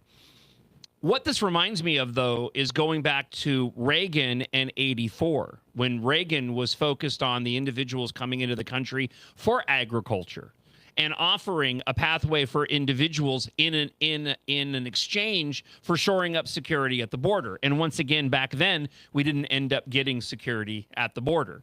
It's very similar to now. A plan like this, maybe, I personally wouldn't want to examine it, but I could understand examining it if it were a dynamic of we were confident that the individuals who came here illegally are going to end up being majority, one, contributing members of society, and that, two, they're not going to be exploited for political gain. The Democrats have gone so far to the left, they need, and they're going to need, if they continue to go on this path, at least I'm hopeful that they're going to continue to need that. They're going to need a new voting bloc in order to continue to win elections, and they're banking on illegal aliens to be that voting bloc. And so with the dynamics in play, like I said, he's feeding right into that. And there's got to be people around him that understand how stupid this idea is. but yeah, they're still in support of it. I feel like there's a piece of this puzzle that's missing because, as I talked about at the start of today's show, and as you guys have focused on, and Center of the American Experiment has focused on, the key issues facing people here in Minnesota, immigration is certainly one of them, but not in this form. When I have a list of crime stories right now, they're talking about shutting down parks because of Somali gangs and issues like that. You look at the fraud issue, 90% from the Somali community. So sure, we have issues here, but this is a whole other thing that is not top of mind or needs to be addressed by the individual who wants to become governor of the state. Yeah. Mic drop. I mean, seriously. I completely agree. And I don't know, it's frustrating because you feel like, I think Mike Lindell was framed as a candidate that was going to be like really on the right, really representing Trump, and Trump endorsed him. And, whatever, Trump is a loyalist to his core. He will stay loyal to the people who stayed loyal to him. Yeah. I think that that's just part of his personality and who he is. And I think it served him quite well, honestly, because he was burned so many times in his first administration by people who weren't loyal to him that now he says, okay, if we're loyal to each other, I got your back. And Mike Lindell has done that for him. But this to me feels like a major betrayal of the people who voted for Trump, of the people who have been America first, who have cared about what Trump's platform stood for. And you mentioned Reagan. I mean, that is the number one thing that Reagan is criticized for now, is that amnesty. And one of the number one things that kind of failed, right? He gave amnesty to all these people, and like you said, we didn't get border security. Right. So why would you take that and think, okay, well now let's try that again? I don't get it at all. You're right. It's very confusing from a brand perspective because Mike Lindell and his campaign is very much branded as, kind of a Trump surrogate for Minnesota, Trump at the state level. We know they're friends, he's endorsed now. And so to go and break away from, basically Trump's trademark policy, one of his foundational pillars of his campaign and his presidency, to choose that to go and break out on your own is so confusing to me. When you're thinking about selling yourself to voters, I can't make sense of it. I do feel like I'm missing something. In a primary situation. Exactly. Yeah, which is why I keep going back to either there's something bigger at play, right?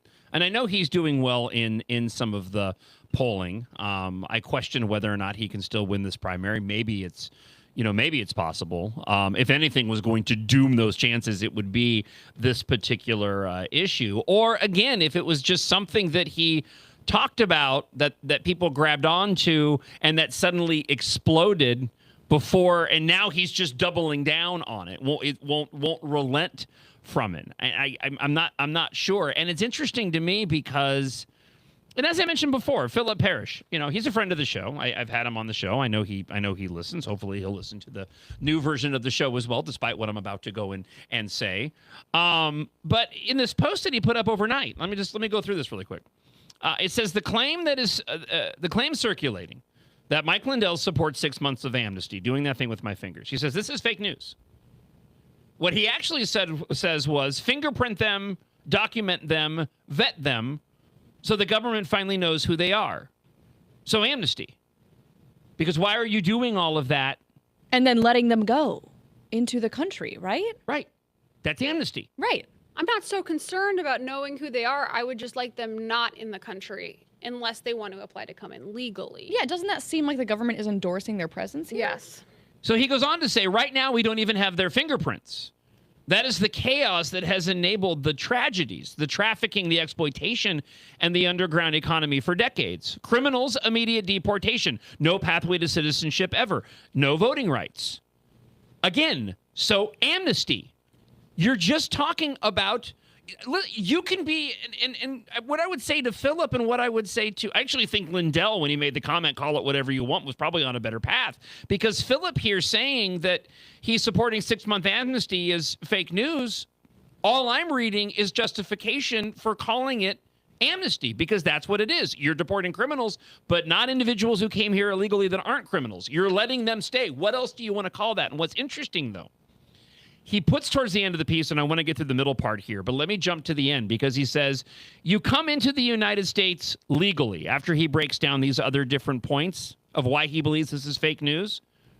What they're trying to do here is an attempt to redefine what it means to be in the United States legally. That's what they're trying to do. So it's like this magic trick. That's usually what Democrats do, which is why I don't understand any of this. He's trying to go and play with the words, saying, no, they're here illegally. No, they're only here legally because you went and made them legal through this new cockamamie plan. First time I've ever used cockamamie on a radio show. Amazing. It's a big day. It is a big day. Mike's position has not changed. America first. This is not America first, in my opinion. Minnesota first. No. Our families first. No. The biggest part of this, it's a slap in the face to all of us here that have to follow the laws every single day. Every single day. I actually, in the stack that we'll get to, we have all the new laws that are starting on August 1st. I've highlighted some of the funner ones because most of them are just boring and dumb. But these are all laws that we have to go in and follow. You know, you suddenly don't get a free pass because a politician just decided, well, this group of individuals doesn't have to go and, you know, as long as you don't vote, you don't have to go and, you know, we'll give you the ability to go and ignore these laws. Don't vote doing that thing with my fingers. Don't vote doing that thing. Yeah, sure, Mike. We're going to give legal status to all these illegal aliens, but we're going to make sure that they can't vote because, you know, there's no illegals that are voting now in our elections. Nope.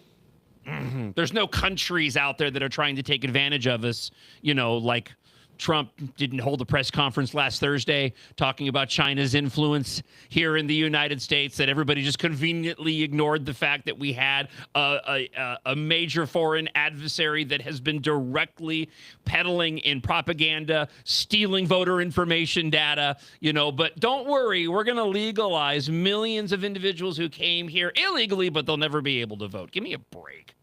Give me a break. Getting back to Philip's post here, he says, clearly, no pathway to citizenship ever, and you can't vote. But isn't that, again, they're trying to redefine what it means to be, you're a resident, but you're not a citizen, and we're going to allow you to stay. And again, it just starts to feel exploitative to me. You're keeping people here, again, just for their labor and not giving them a path to sit. It's exploitative on both sides. It's unfair to the American people who now have to have that, you know, dream of secure borders and law-abiding citizens only in our country ripped away from them by someone who is supposedly, you know, America first. And then it's also unfair to the people who are here illegally being taken advantage of for their cheaper labor and are never going to actually have a path to citizenship. This is, I can't get behind this at all. I have more audio. This is, so in the wake of all of this, Mike Lindell went on another show to further explain. Oh my God! Mistake number one. To further go and explain what this plan is here on the John Justice Show. Isn't it? If you're explaining, you're losing. Yes. Isn't that the saying? And that's exactly what you're going to hear in this clip, presented by American Experiment.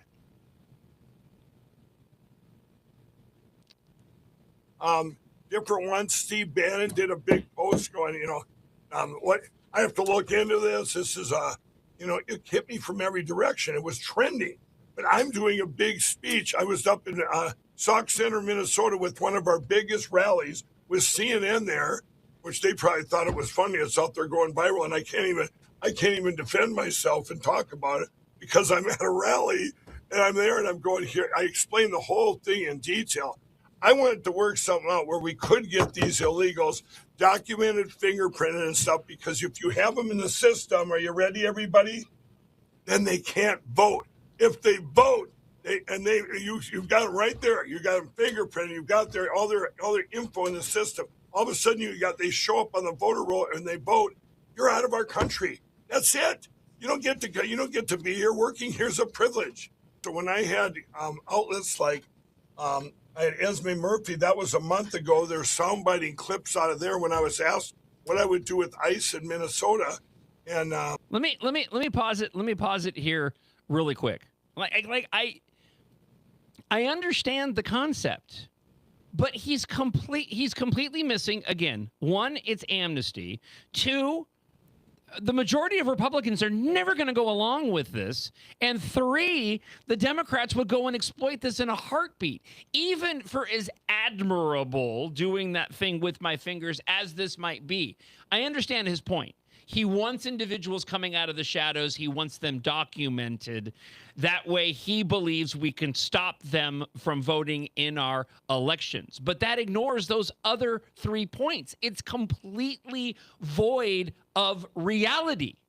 He's looking like, maybe he's completely disconnected in his own bubble where he simply does not understand that what he is proposing does not in any way, shape, or form fit into the paradigm of modern politics relating to illegal immigration. Yeah, also, like, in theory, if we just know who these people are, we can make sure they don't vote. Don't we know who all the citizens are? And then we could just look at the voter rolls right now and be like, all right, if your name's not one of our citizens, you don't line up, get out of there. Like, how is this? Don't we have the reverse information of this right now in his plan? And this would, I don't understand how this solves that problem. I also don't understand. It sounds to me like he thinks that when you go to vote, you get your fingerprint taken. And like, that's how they identify you. Like, if that was the system, this proposal would make more sense to me. I would like that. Well, and, you know, if we passed this thing called the Save America Act, this is all null and void. And so let's just go there. Dude, quit wasting your time talking about illegal immigration, running for the governor of the state of Minnesota, of which you have absolutely no power over anybody's immigration status. And why don't you instead, if you want to talk about national issues, start talking about how John Thune needs to get off his tuchus and go and get the Save America Act passed? Because if you pass that, then everything that he's proposing here, for as ludicrous as it is completely unnecessary. Exactly. I'm lost on all of this. And you know, the other aspect of this that is driving me batty is the fact that individuals seem incapable who talk completely different regarding illegal immigration of changing their tune on this. So again, I mentioned Philip Parrish. I know he's a part of his campaign now, but I'm shocked this is coming from him. I heard what he was talking about on the campaign trail before he decided to join Mike Lindell's campaign. He wasn't speaking like this. I never would have thought in a million years that Philip Parrish would have gone on and supported a plan like this. You look at a guy like Royce White, who's Mr. Mass Deportations, Mass Deportations, Mass Deportations. What about Mike Lindell's plan to give amnesty to everybody? Oh, you're not listening to it correctly. Oh, you're not. That's not what he wants to do. That's exactly what he wants to do. So, you know, to a guy like Royce White, dude, where do you stand? Do you stand for anything? Because you're talking out of both sides of your mouth and you're sounding like a hack, which is why he's doing as bad as he is in the polling. Let's get back to the clip. And obviously, it doesn't work to go door to door when you have, at least not in our state, we have, you know, because of the tragedies that happen, we have a big problem that needs to be solved. But in the meantime, we have employers paying illegal. So is he? Oh my gosh! So this whole we can't go door to door. So we've seen the tragedy. So is he now on the anti-ICE? Is he now taking an anti-ICE angle? Because he's obviously referring to Good and Preddy and all of this. So is he saying, well, you know, we know what happened when that happens, and is this the stance that he's taking now? Yeah, ICE can't do their jobs. We can't enforce the law. Yeah, I don't like that. I feel like did somebody tell him you need to appeal to Democrats? Yes. Is that where that's the only way I can make sense of this? Which is so confusing. He's in a primary. Mike Lindell, you're in a primary. Everything I'm getting from the only candidate in this race I'm really getting content from is Lisa Damath. And it is clearly geared towards Republicans, right? It is like, she is trying to get me to vote. It is hardcore. It is good. And that's because she's running in a primary, right? That's just basic election politics. Why is the content we're getting from Mike Lindell like, oh, I'm moderating on the issue of immigration, the most important issue to the base? The only way I can make sense of this strategy is he thinks that the Trump endorsement is getting him through the primary. And so he's already moved on mentally. And yes, now he's trying to appeal to middle of the road and left voters. That's my only guess. But what an okay, so let's go with that for just a moment. Okay, there's more to this. We can play a little bit more here in just a moment. But let's go to that for just a moment because I think you're onto something. Because he is up in the polling. right, when it comes to the primary, all right? And Damon's been closing the gap, and Kendall Qualls has been sort of at a distant third in all of this. There's still time to make up ground, but this is where the polling is for whatever stock, little or a lot, you want to put into it. But let's go with this idea that he feels like he's going to win the primary and he needs to appeal to Democrat voters. Why are you bringing it up now? Wait until you get past the primary and then go and talk about this plan. If Mike Lindell is the nominee, I'll vote for him. I'll vote for pretty much any Republican over Amy Klobuchar. Okay, so I mean, maybe this goes back to the unforced error angle, Catherine, that you were making, because that makes more sense to me.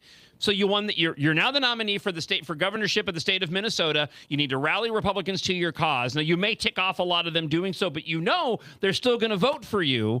And a lot of individuals will rationalize it in their mind, right? In the wake of having a choice between voting for Amy Klobuchar or voting for Mike Lindell, you don't want Amy Klobuchar. If you're not a supporter of Mike Lindell, it's the lesser of two evils. Then bring up your plan, because you maybe could appeal to some Democrats who maybe aren't fans of the senator of small things. And they're like, oh, looks, Mike's got an open idea regarding giving amnesty to illegals, and he's a Republican, maybe I will go and vote for him. I can get behind that. But instead, he brings it up months out from the primary. Again, that makes no logical, rational sense to me. No, I agree. He must think he's running in the general. I think that must be what's going on, which is interesting. That he's going to win the primary regardless? Yeah. That must be it, right? Because it's just the most confusing strategy.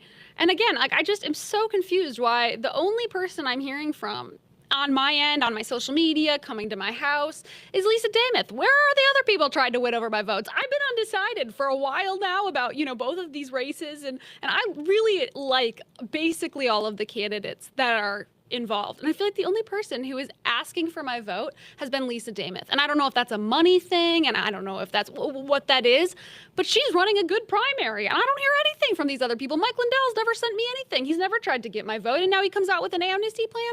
Completely confusing, and I think, obviously, for me, disqualifying. That's all. And again, what goes... Excuse me, just briefly.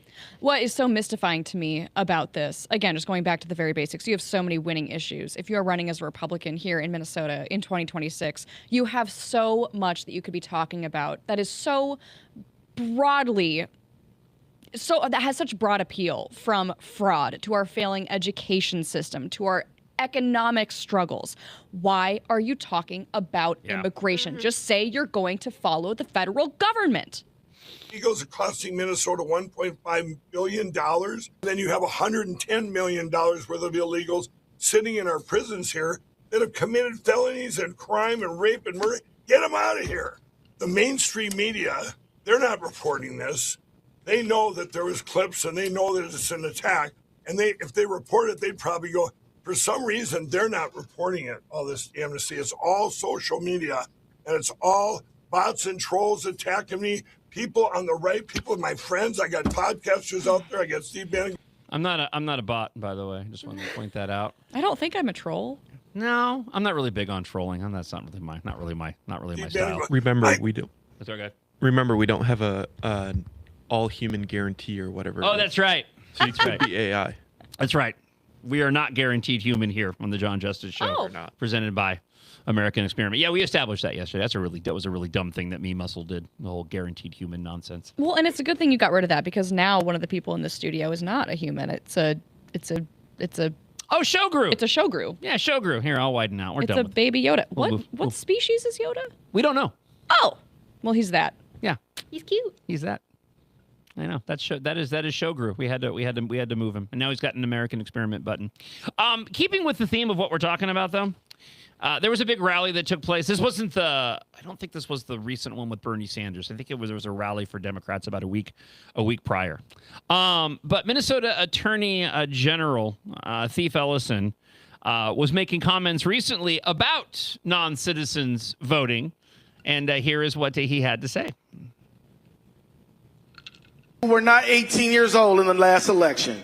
There's a whole lot of people who are not naturalized citizens in the last election. There's a whole lot of people who sat it out because of whatever reason in the last election. But you know what? We're going to get them all this election. He's like Pokemon. We're gonna get them all. We're gonna legal and illegal, citizen and non-citizen voters. What did he mean by that? Really, what did he mean? He literally meant we're gonna have illegals voting for us in this just that shameless? Like, what? Yeah, it underscores just how stupid that whole plan is. This is so frustrating. And then you have our media in Minnesota will still come out and be like, no, Democrats don't want illegals voting in elections. They aren't voting in elections. Meanwhile, Keith Ellison is saying this. Other states are finding that they have thousands of illegals on their voter rolls. I mean, good grief. And they keep gaslighting us. It is a dry run, Freedom Friday, here on the John Justice Show, presented by American Experiment. We have lighter fare to talk about. I have local Costco news. I'm so very excited about this. It is Costco Friday, by the way. It's kind of a bummer though, because I haven't been eating. I've been on I'm getting svelte.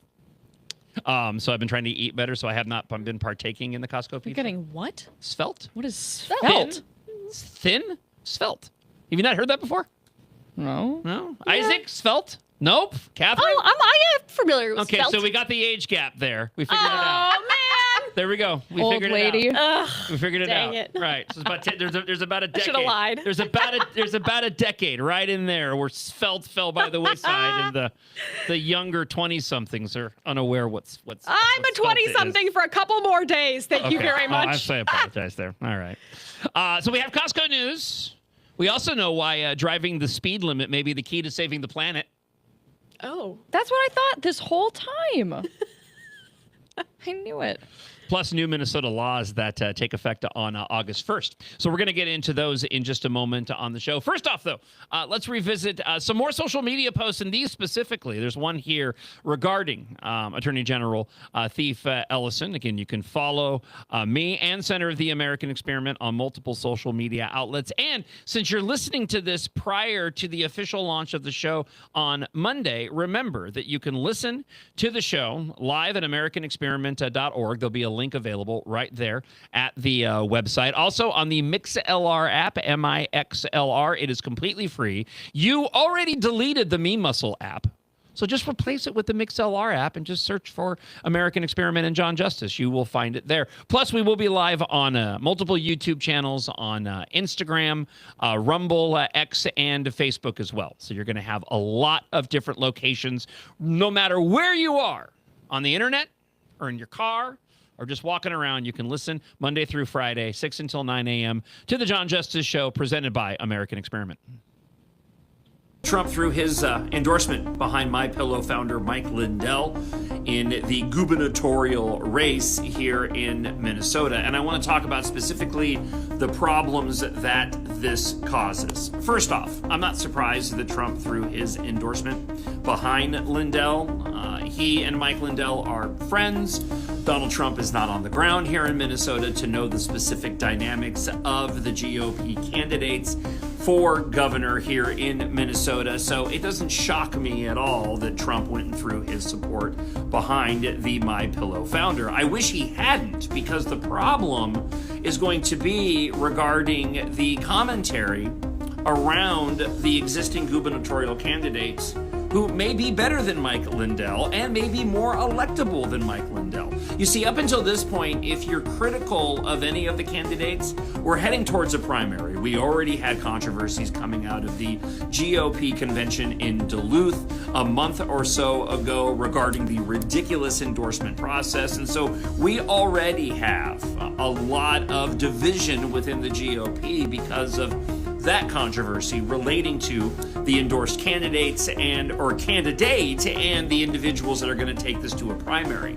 President Donald Trump's endorsement of Mike Lindell, it really just goes and gunks up the machine even more so than it already was. If you were critical of Mike Lindell before, it wasn't that big of a deal There are already divisions, and people support who they support, and we'll sort it out in the primary. And I will certainly vote for Mike Lindell if he ends up being the nominee for the GOP. Unfortunately, now with President Donald Trump's support, a lot of individuals are going to go and look towards Mike Lindell. And if you're critical now of the MyPillow founder, unfortunately, a lot of people are going to immediately say that you're anti-MAGA, you're anti-Trump if you don't support Mike Lindell, and that just simply isn't the case.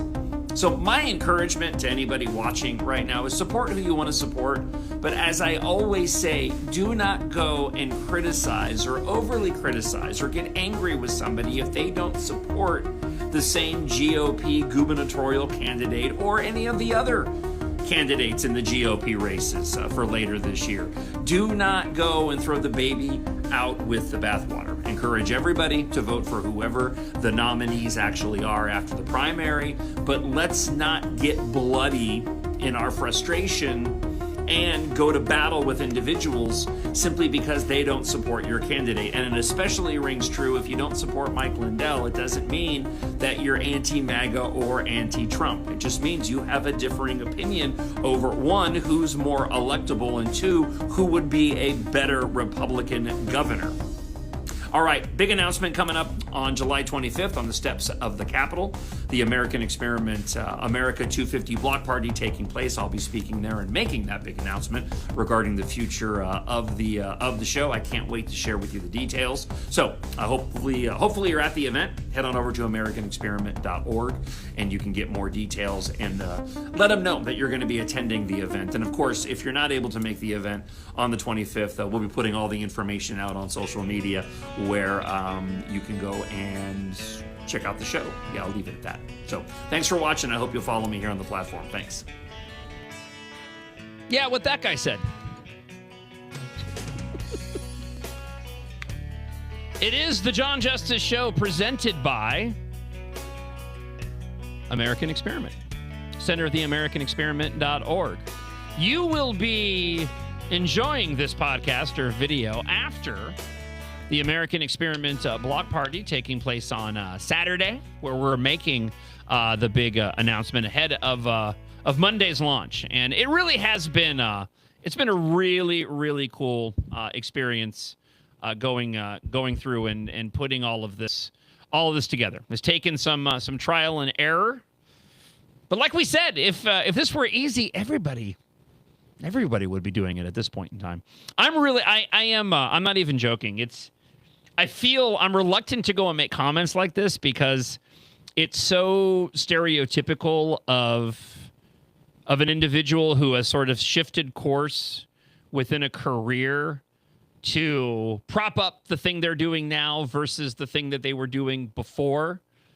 And I don't want to sound cliche in what I'm saying here, but I really legitimately believe, and I was having a conversation with Katrin Wigfall yesterday out in the hallway about this, that radio is changing, and what we're seeing regarding terrestrial radio is very much in line with what we saw when it came to your over the air television, where it all shifted over to streaming. I think radio has taken longer to deal with this particular issue, but now it has arrived. I know a lot of people that still work in music radio, but I can tell you firsthand, my sons, like I was talking to Kyle, he doesn't own a radio. I don't think he's ever turned on the radio in his car.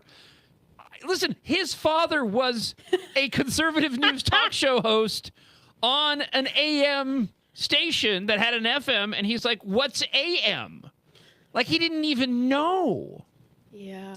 And I really had an expectation that talk radio would last a little longer and that it would be music radio that would be the first to go. And what I kind of failed to realize about that, though, is that the music radio side of things has already changed considerably, because the only real music radio hosts you have left are those that are hosting successful morning shows.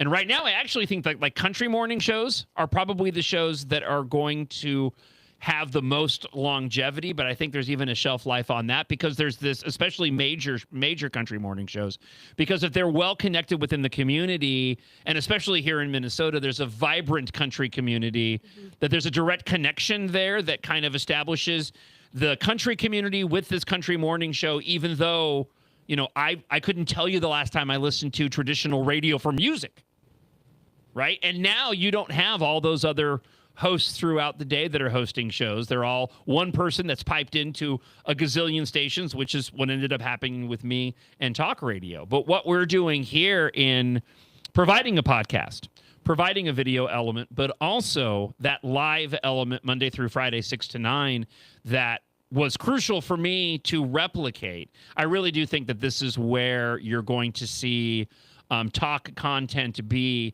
in the very near future. And I'm just excited to, I know they weren't the first ones to do it, obviously, but I'm just excited to kind of be at the forefront of being able to do this as I continue my career. And I cannot thank Center of the American Experiment enough for, for bringing me on board and having the same vision that I had. Yeah, it has been, I will just say personally, John, such a joy to have you in the office. And also from my perspective, I've been at American Experiment for 6.5 years now.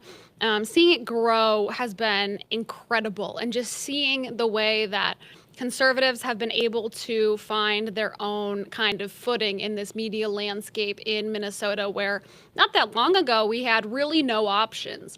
We had a far left mainstream media that was the only way to get your news. And now you look at the options that we have been able to bring conservatives, and it is incredible. Finally, people can get real commentary and news that they can rely on. And that was one thing that people trusted you for, John, of course. And so it's an honor to have you bringing that to American Experiment. We knew it was crucial that people continued getting that news. And I'm just glad that they can keep getting it through us.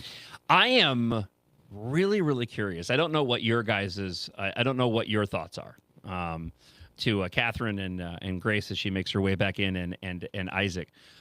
I'm really curious what the listener's response is going to be.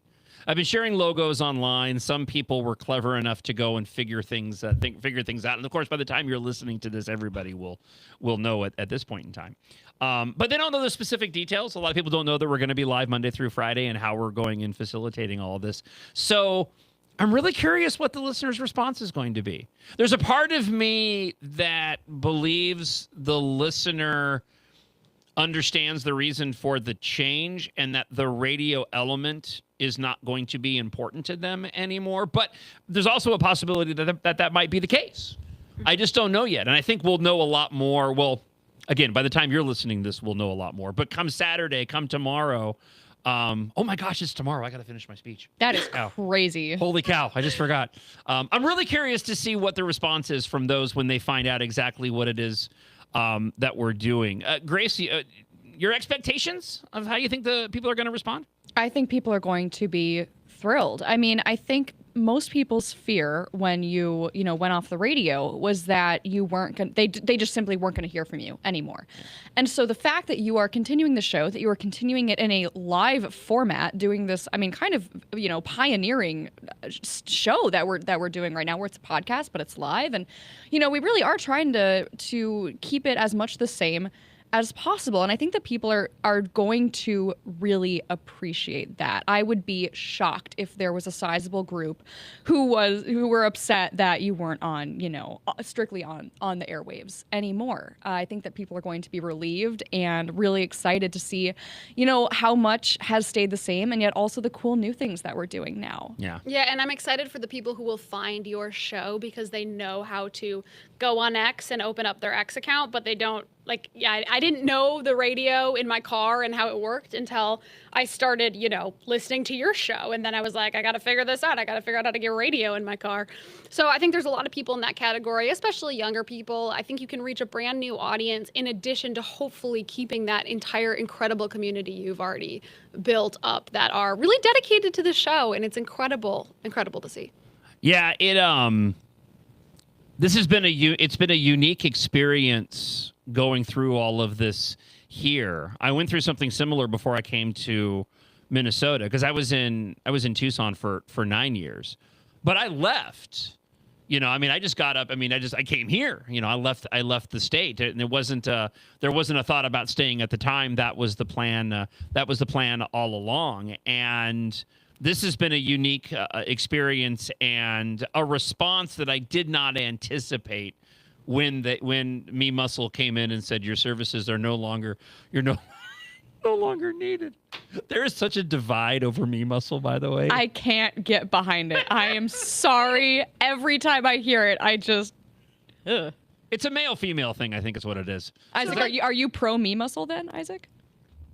I think so. I'm undecided. Yeah. Jeff O'Brien was pro Me Muscle.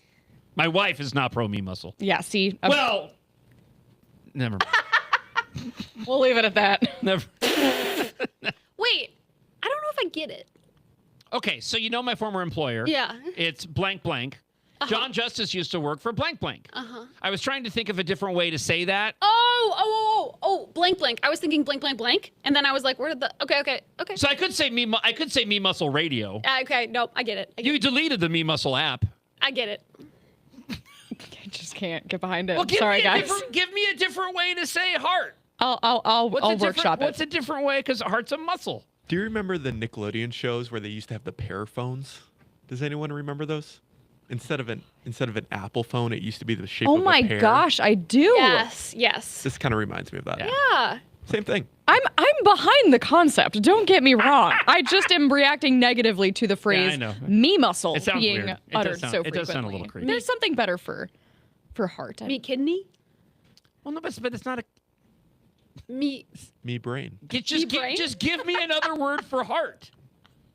What is another word? You know what? Smart? Hold on. No, it needs to relate. Me smart. All right. Me smart. Me good. Let's go to thesaurus. Okay. We're just going to do this on the fly. Me soul. Hold on. Oh. Me love.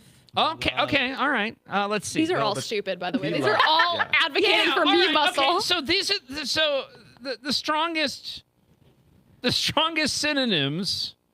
Okay, for heart, character. What? Feeling, love, nature, and soul. Oh, no. We need like an actual heart, right? Yeah. Not like doing something with heart.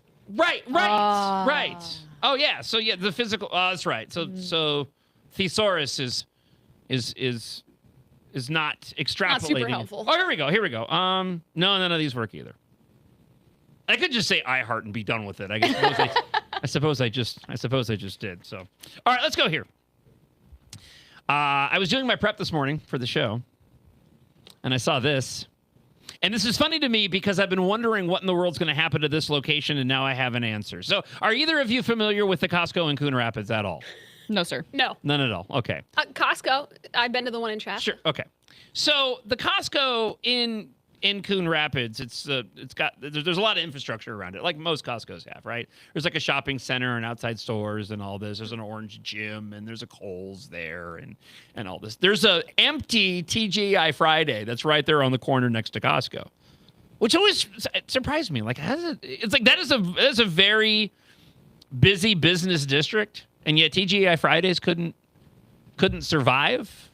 That's kind of a dying breed of restaurant, though, isn't it? I that think they level all went of out of business, didn't they? Because the same thing in St. Louis Park over there. All the TGI Fridays went under? Well, I don't know. The one in St. Louis Park did, and it was just this empty building that looks exactly like a TGI Fridays, right. you know? But they just stripped off all of the branding. But I just saw it. Like, I think a restaurant bought it, so. Well, and like they opened a Golden Corral just down the street in that same area, and it didn't last either, which blows my mind because I love me some Golden Corral. What? Are you not a Golden Corral fan? What is a Golden Corral? What do you mean, what is a Golden Corral? All right, Grace, Golden Corral? Mm-mm. Wow. Is it like one of those buffet places? Wow, yes. No. Isaac, Golden Corral. Hard pass. Heard of it. Don't think I've ever been. I feel like I can picture the logo. Well, now weirdly. I know why Golden Corral did not make it in Coon Rapids. I can get behind a buffet, though. It's fantastic. Lord knows I can. No. So good. Buffets. It did not penetrate to this generation. Okay, what about Sizzler? What? I think you're doing like a southern thing, maybe. Yeah. I don't think we have these up here. Sizzler? Golden Corral's new to I've never Minnesota. heard of that one. Oh my gosh, I'm surrounded by young people. All right, Since you guys know TGI Fridays, I'll stick with my story. Costco has purchased the former TGI Fridays building in Coon Rapids for $5.5 million, which is shocking to me because it's not a very big building. That's a lot, yeah. The purchase is going to allow Costco to combine the plots. They tell great stories at Costco. Nothing? I lost the plot. Oh, man alive. It's a good thing this is a dry run show. Okay, I'm just going to make a list. Don't do those jokes. We're going to cut that. At least not with this audio. We're going to cut that. We'll put that on the show that didn't occur the first hour, right? It's going to double. And then what they're going to do is they're going to double the size of its gas station, which is good news because the gas station is located right at the entrance. Nice. And if you go there on a busy day, like everything gets backed up. Yeah. They're adding 128 parking spaces. The TGI Fridays building will be demolished and the gas station will be relocated to the southwest corner of the property. This is completely self-serving, but I could not be happier about this news. That is awesome. They paid $5.5 million for more parking spaces? Yeah. Wow. And better gas station location. That's critical. This is what the song was named after. They paved paradise and put up a parking lot. That's what. Nope. Again. Too young. Sorry. Nothing. No, that one I get. Okay. All right. I don't know if that's worse that I got it and didn't. Wow. Hate that song, by the way. Can't stand this. Was that Joni Mitchell? Very polarizing song. I like it. I don't know, but I hear that reaction a lot of people who think That's not my genre. It's not really. I think it's Joni Mitchell, right? Well, I like the Counting Crows version. Didn't they do it? Yes, they did. Where it's They a little did. more upbeat. Yes. Yeah, you're right. 100%. Yeah, their version's better. Yeah. Their version's better than the OG. We've lost Catherine and Isaac. Isaac, no? Nothing. Okay. All right. Speaking of fueling up your car, let's go here. Study finds a study analyzing over 120 million vehicle trips found that speeding costs the U.S. over 18 million and 50,000 metric tons of carbon dioxide pollution daily. I don't care. Already you've lost because that quantity. I have no concept of like the quantity of carbon that we're talking about. That could be not that much carbon. Right. All I know. You know what I mean? Yeah. I think we need more carbon. Yeah. I'm pro-carbon. Pro-carbon. I'm pro-carbon. Good for breathing, right? Sticking to speed limits. It is good for breathing. Truer words will probably not be spoken on this dry run Freedom Friday show. Sticking to speed limits could save over 6 million gallons of gasoline daily, with only a 54-second increase in average travel time. The study highlights the negligible time savings of speeding compared to its significant environmental economic skills. Okay. 15 seconds. 54 seconds. Oh. 54-second increase. Worth it. Only a 54-second increase in average, 54-second increase in average travel time. I am not interested at all in the global warming carbon output aspect of the story. What I do find fascinating, and it's very self-serving because of the trip that I just went on, but what I do find fascinating is I've learned, because my algorithm ended up, I watched a couple of videos on this on social media, so my algorithm started spitting at me a bunch of other videos. I didn't realize how little you did actually gain by speeding to a location, even on a long trip. When you break down the math of increasing your speed, even by like 10 miles an hour, like the length of time that you end up cutting out to meet your destination, like it's not worth it. Give me numbers. We're talking minutes. Like over 10 minutes? No, like less than that. Okay. But that's not what you're gaining from speeding. Like, what I gain from speeding is a sense of calm. You know, like if I have to be somewhere and I'm just kind of slowly chugging along, my anxiety builds and I get stressed. So if I'm speeding, I feel like I'm doing everything I can to get there, you know?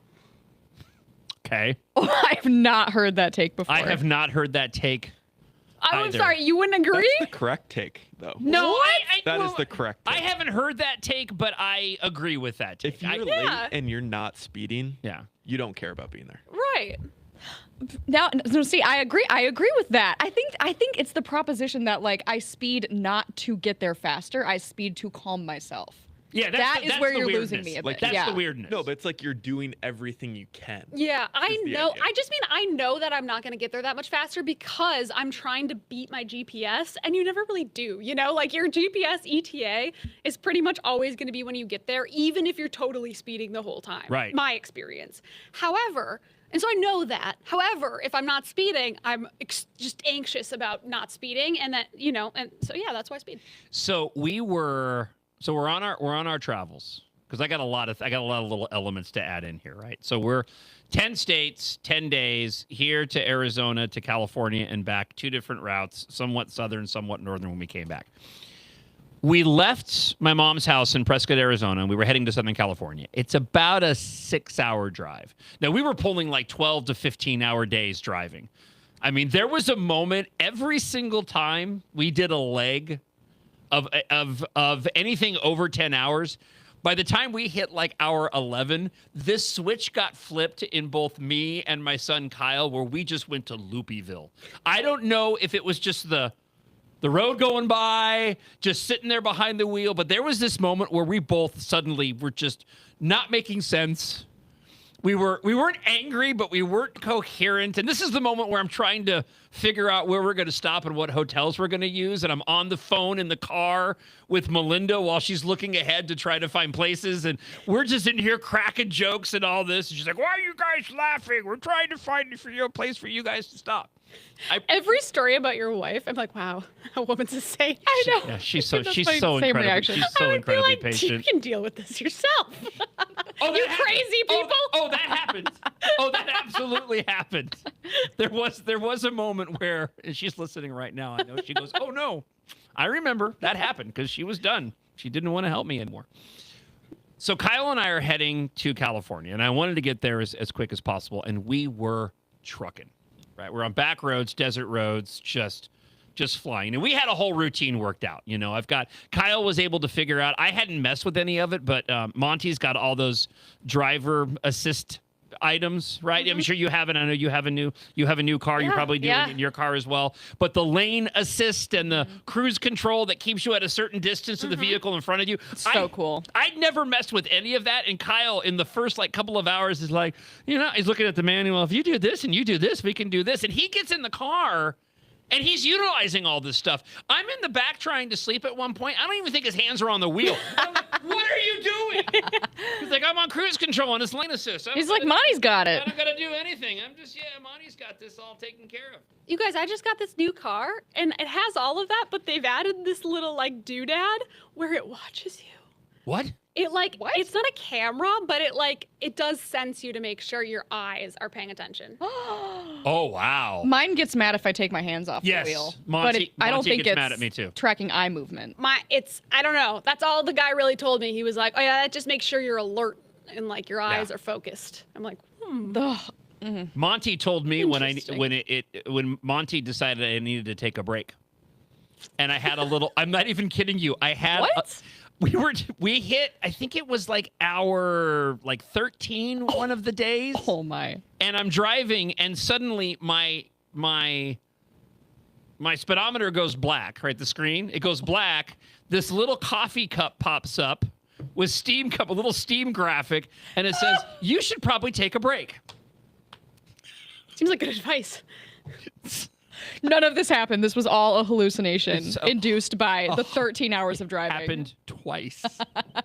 Monty's telling me to take a break again. Oh my gosh. That's like my Oura ring. You have one of those, a watch, Oura ring, anything like that? I got a watch. Okay, yeah, it'll be time to stretch our legs a little bit after I've been watching TV for a while. I listened to those for the first month of having my watch, and it still tells me, but I've not listened to it since. Yeah, no. I had a mood ring growing up. I never had an Oura ring. Mood rings. I know. Oh. I miss my mood ring. Yeah. So we're flying down. We're flying through the desert, trying to make good time, right?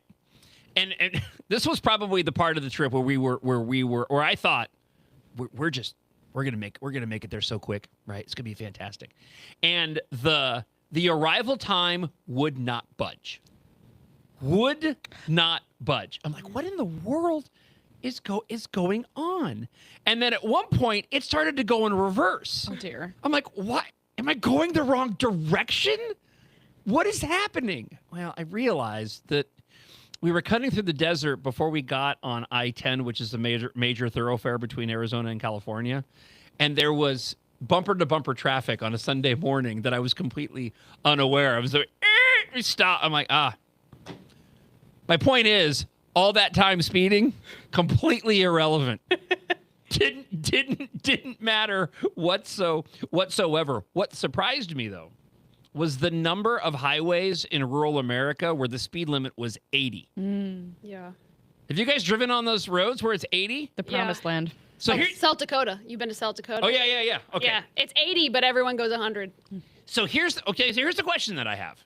Do you have? We'll go around. Isaac, we'll start with you, and then Grace, and we'll go Catherine. So when you're driving, do you have any self-imposed speed limit rules to your driving? What are your self-imposed speed limit rules? I keep it under 100. Okay. Oh my gosh. Nope. That's my only one. Not what I mean. That's my only one. Not what I mean. If you are going to speed, is there a max over the speed limit you're going to travel? I've heard, yes. I try to keep it 10 miles an hour. Okay. 10 to 12. 10 to 12? Okay. I start getting nervous around 12. Okay. It Grace? depends. For a highway, that's what I think. My sweet spot, I would say, is like 7 over, maybe 10 over if I'm feeling crazy, and if the speed limit's already pretty high. But I really don't like to go much beyond that. Okay. Yeah, I mean, like in theory, I try and stay within 9, but that's in reality not always what happens. So here's the debate that Kyle and I got into, and that is if the speed limit is the conventional wisdom is that law enforcement's not going to pull you over if you're going under 10. If you're doing 11, you're going to get busted. I think it's all just a myth, anyways. But that's it depends where you are. Right. No, I think that's true. But I've heard 10% of the speed limit. Well, that's way too much math. I'm in the middle of driving. It's 10%. Yeah, but your super smart car should be able to figure out Yeah. whatever's looking at you, and they're just ask it. Speed Yeah, limit's really. 60. It's just 6. It's not that hard. Okay, okay, that's a good point. I've It's forgotten. increments of 5, Catherine. Yeah, 65, then it's 6.5. So here's my question though: if the speed limit is 80, does that still apply? Because see, my argument is. And this is so the reason why I bring it up is because Kyle and I got into this debate because this is how we were conducting our trip. I was putting it like about 7 or 8 miles over. So when he was in control, when he was driving, it's funny how I worded that. When he was in control, I hate being the passenger in an automobile. So when he was driving, that was the standard that I said, listen, if you want to set the cruise control, 7 over, but don't go any over than that. 7. It's a sweet spot. Yeah. Right. Well, I was pushing more like 9, but if I get a ticket, I'm responsible. If he gets a ticket, I still have to pay for his. But I was thinking, and he was like, well, why can't I go 7 over if it's 80? And my thought was, well, if I was a law enforcement officer and you're doing 7 over, if you're doing 87 and an 80, if I was a cop, I'd pull you over and be like, look, dude, the state already increased the speed limit to 80. You don't need to go much faster than that. Is my logic not? No. You are alone in that. No, huh? You still think the 10 over rule applies? No, 80 more. is the way of the government to tell you they don't care. How Yes. fast That is correct. If they set it to 80, they're like, we don't care. Yep. Yeah, You just we're have not to give you a patrolling. number. Yep. Oh, that's interesting. Like as long as you're not racing, you're good. Yeah. Okay. And that's how people, I think, take it. My only experience with this is really in South Dakota, where, no, seriously, if you're not going 100 on some of those highways, you're going to get, people are on your rear end. Yeah. And then you cross over the Minnesota state line down there, and it's like, slow down. Interesting. Yeah. So you think it gives you more of a, you think you're still, let me just make it simple. You think you're still justified with the 10% rule, Isaac? 100%. If not expected to. I'm genuinely, yeah. I would be more worried about getting a speeding ticket, going 75 or 77, I guess, in a 70 rather than 87 and an 80. There's no chance you get a speeding ticket going 87 and 80. Yeah. That's some conviction over there. Really? Really. I'm not willing to test that theory. And it's Qatar, not Qatar. I know that. I know. We cleared that up yesterday. So So check this out. I wonder if I can do this with visual aid. I can't. I have my cars here. I could do it. I've never seen this happen before. Okay? I've never seen this happen before. I kind of want the visual aid. You want the visual aid? Well, All you've right, got the cars right there. I'll do the visual aid. Hang on. God. Look at them. I got my cars. All right. He's got the cars. My on his driver, laptop. my driver, Alex. I don't know if you guys heard it. My driver, Alex Bowman, made an announcement yesterday that he is retiring from NASCAR racing after next season. So hence why I'm wearing my. Wait, is this like a Tom Brady announcement where it's like not really? No, it is. Yeah. No, Am I thinking of the right person who's retired like 4 times? Yeah. Yeah, Okay. no. He's absolutely no. Bowman's absolutely retiring. Oh. So I am, but I get to watch the rest of the season and next season. And the guy that I plan on following may be taking over his car, so that's kind of cool. Oh. So I left yesterday. Don't pretend you don't know what that means. The cars aren't like Pretend personal. you know what that means. No. I watched F1, okay? Okay, so Alex Bowman, right? These cars here. Okay. He drives for Hendrick Motorsports. Hendrick Motorsports has 4 different drivers under their banner of Hendrick Motorsports, okay? Each of them has their own numbers. So you've got Kyle Larson drives the 5. You have William Byron drives the 24. Chase Elliott drives the 9. And Alex Bowman drives the 48. Okay. Okay? So if a driver retires, they have to find somebody to fill the seat of that car. Oh, interesting. And- I always thought it was more the driver was attached to the car, but you're saying it's the sponsor who's Right. attached to the cars? It used to be like that in the early part of NASCAR. They were just one car teams, and so it was more. But now these are like franchises where drivers will go in and out. So it's not unlike a quarterback being traded from one team to another. Now he's in another uniform, probably got a different number. Got it. I leave work yesterday and I'm heading up. And you got to forgive me. What's the freeway going up to Maple Grove? The big one, with all the lanes right here. 494? You pull out and go right. Yes. 494. 494 north. 494. Yeah. Okay. So I got my visual aid, right? I did this yesterday with Melinda. She was so enthused. So this is me and Monty. Okay. So I'm here. Let me move my laptop. This is going to be great on audio. I know, Yeah, it's gonna be, great. I know this is fantastic for the podcasters, right? Good time to plug the YouTube. That's right. Thank you for doing so. Okay. So I'm in the center lane. There's a car just ahead of me to the right in the right-hand lane, right? Okay. There's a woman in an SUV who's kind of splitting the difference. Okay. Feels like you didn't need to say the gender, but carry on. Well, she was. So we're kind of I gotta remember, she's a little bit ahead of me as we're coming up on this car in front, right? And she starts speeding up, clearly with the intent of trying to switch and go into my lane. But she's running out of room because I'm closing the gap to the woman in front of me. You following? Yeah, I love doing this to people. So I'm watching her hedge her bets. You know what? There are circumstances wherein I would have sped Me every time. and been like, no, lady, you're not getting, or whoever, I didn't know it was a woman at the time. So you're not getting in front of me, but I didn't. I was trying to be good, right? I maintained my speed, even though I was closing the distance to the car that was ahead of me in the right-hand lane. And she keeps hedging her bets and hedging her bet. And at some point, there was no room for her to get in front of me anymore. And she decided to go for it. And in that moment, for some reason, she realized like there was maybe half a car length between the two of us in separate lanes. I have never seen anybody have to go and slam on the brakes to keep from hitting the car that was in front of her. Because she floored it to get in front of me, realized she couldn't make the lane switch, and then had to slam on the brakes and Oh my fishtailed gosh. on the freeway to keep from hitting the vehicle that was in front of her. Oh, wow. And it was so funny. She must have been embarrassed because after that, I just watched her car slowly fade Yeah. into the distance as she slowed down, realizing that she made a stupid mistake. That's humbling. That's Wow. I'd never, ever seen that happen before. That is really scary. It was really, really funny. So don't speed over 80. That's the takeaway. That's a from all of bad that. takeaway. That's a bad takeaway. Wasn't the visual aid? Wasn't visual aid fantastic? Visual aid was great. I understood this much more. We did not get a single ticket on our trip. I was so proud of us. Nice. We burned the wheels off the car, but we did not get a single ticket on the trip. I was very, very excited about that. Do you guys speed? Just generally speaking, are you speeders? Just like a little bit. Just like a Yeah. little bit. Yeah. Yeah. Would you consider yourselves good drivers? I would, but I was voted probably 3rd or 4th best driver in my family of 4. How many? Is this an annual thing? Just every once in a while we do a little check-in. All right. My mom is the worst by far. I'm a great driver and I speed. I'm a great driver because I'm aggressive. And so, sometimes if you're driving. Oh, that's all just in your head. No, That's all. I'm a great driver. I'm a great driver. I know I'm a great driver. You can't tell me any different.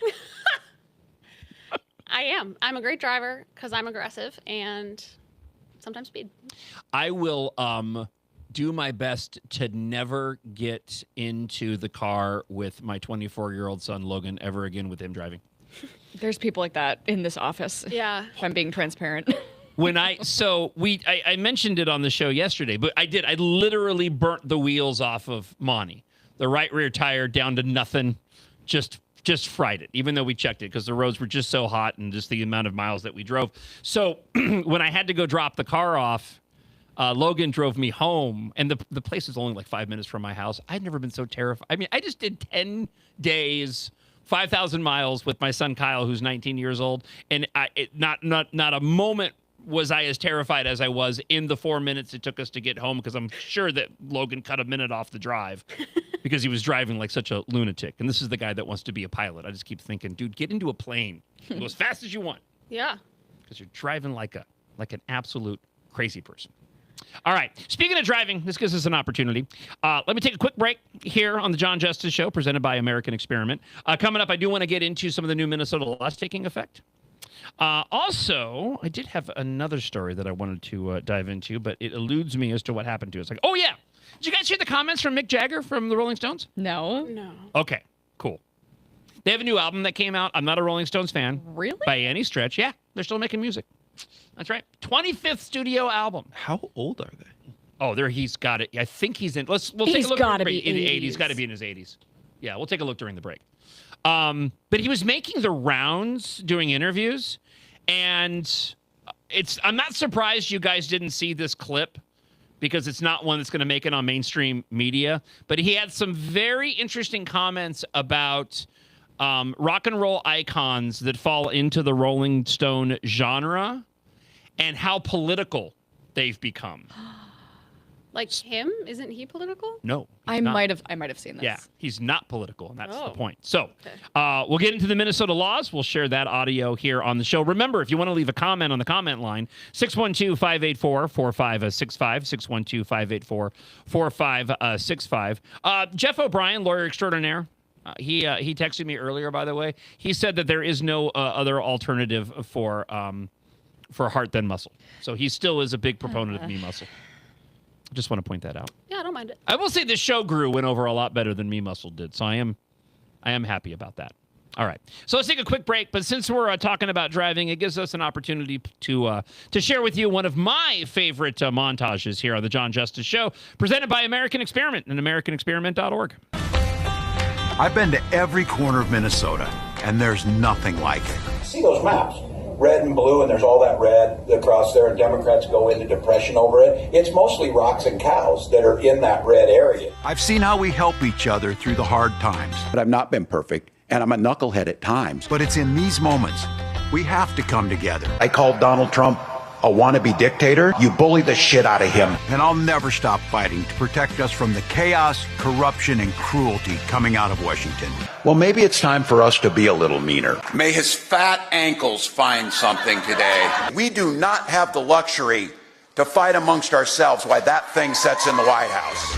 We can't lose hope, because I've seen what we can do when we work together. Think of how easy it would be to be a damn Republican. Oh, what should I wear today? This stupid freaking red hat. Cutting taxes for the middle class. However, there are also taxes going up for most Minnesotans, while also making the largest investments in public safety. One of the few tweets we've had from any kind of official source tonight, and in my opinion, that is inexcusable. We have reached out to the governor, to the mayor of St. Paul, to the mayor of Minneapolis, both police chiefs. We are getting no response tonight.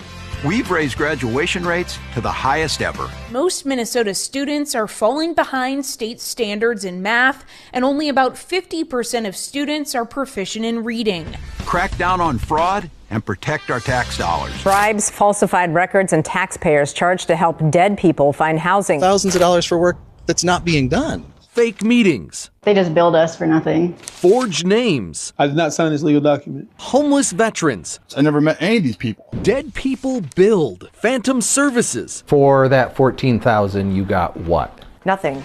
Now I'm hitting the road to listen to you and talk about our future. What's wrong is our country's being stole by fascists and Nazis, and we're trying to do all we can to try and do that. I am so glad that he will not be governor for much longer. It is the John Justice Show presented by American Experiment and AmericanExperiment.org. You were listening to and watching the Dry Run Show for the show that officially launches on Monday. So, you're listening to this, you're watching this. Well, where do I listen on Monday morning live? 6 until 9 a.m. You can do that at AmericanExperiment.org. Hat tip to Grace. She's been the one in charge of getting all that in place on the website. Also, on the MixLR app, you can listen to the show there, MIXLR. And we're going to be on pretty much every social media platform. Multiple YouTube pages, Center of the American Experiments page, my page.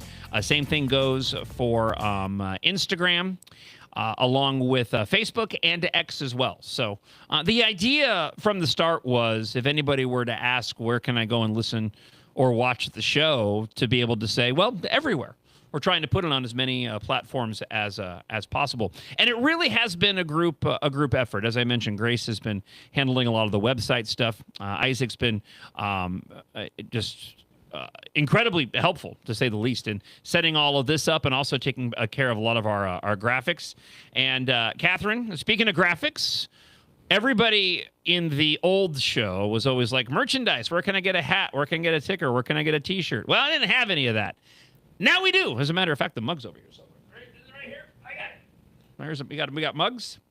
We got a whole bunch of other items though too, right? Right, Catherine? Yeah, we will. Although the first thing we're going to have is hats. Now, unfortunately, our samples have gotten lost in the mail. Oh no! So Conspiracy. hopefully we'll get them by Monday. But if you donate $35 or more to AmericanExperiment.org to support our launch of the John Justice Show, you will receive an exclusive John Justice hat. It is beautiful. It's really cool. And I want to say too that as we go about launching the show, grant us a little bit of patience as we work through all of this. I think we've got all of the bugs worked out. We did deal with a major technical snafu, but as somebody who believes that everything happens for a reason, there's I'm glad that it happened, because we were able to figure out a couple of things that we needed to make sure that we took care of going into it. But it also helped me a bit with commentary, because I joked to Isaac that I think we started the show over like 3 different times. And the first time, by the third time when I opened the show, I said in probably about 5 minutes what took me probably 25 in that opening segment. So it helped me out as a talk show host. So I was very pleased about that. Yeah, you got to get back in the groove, don't you? It's been a month. It's been a month today. Wow. It was 1 month today when the door opened at 9 o'clock and management walked in, and that's never happened. God. And I knew that they were there. Just basically said, your services are no longer needed. Okay.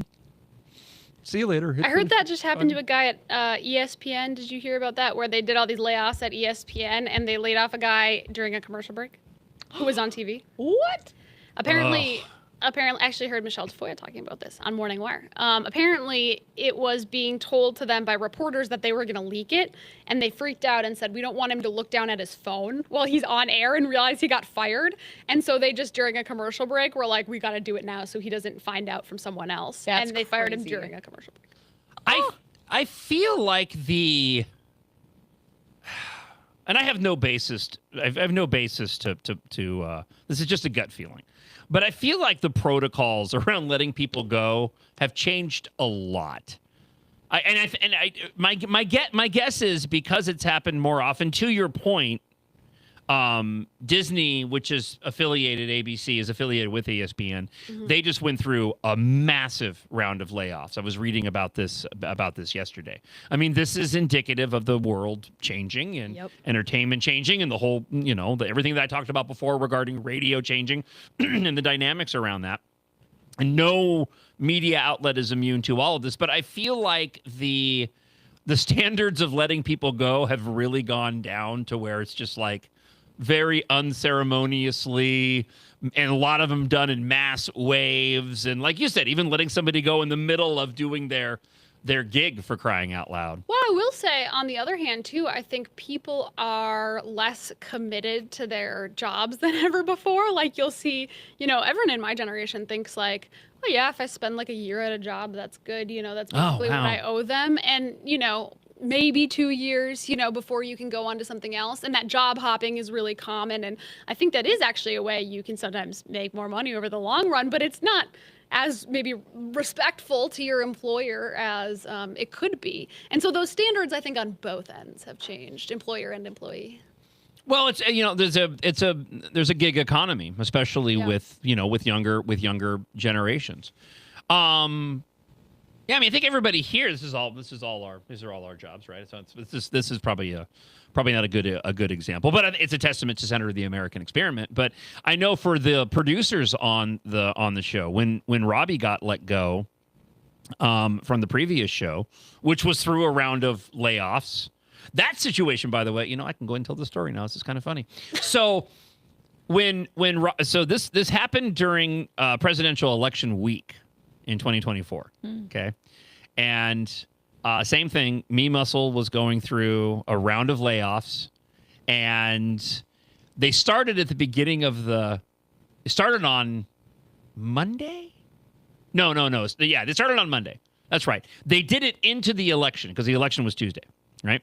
So they did this mass layoff, and everyone was like, oh, Me Muscle went and used the election as cover to do this mass firing of a bunch of their employees. But what was funny about it was none of it was associated with talk radio.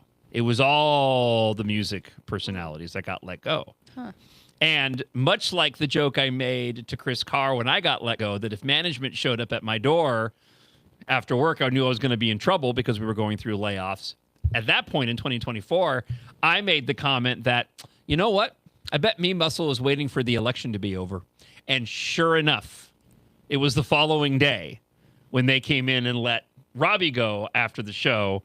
And I found out that that's when all the news talk talent across the country the people that they had targeted got let go. So they waited. So they made sure that they had all of them for election night and election coverage, and then they cut them all loose. That's crazy. But as I said before, I don't have any animosity, and I feel bad for people that get laid off. But at the same time, we all chose to do this job. I chose to be a talk show host, knowing that it was going to be a volatile situation. It's really interesting too, just as a side note. And again, so glad that we can do these dry run shows, so I can get all of this out of my system now. But with my driver, Alex Bowman, that I was talking about, right? He's a favorite sort of whipping boy among NASCAR fans. They like to pick on him because he's very quiet and reserved and deals with anxiety and stuff like this. He's not. He doesn't have a big personality like a lot of NASCAR drivers do.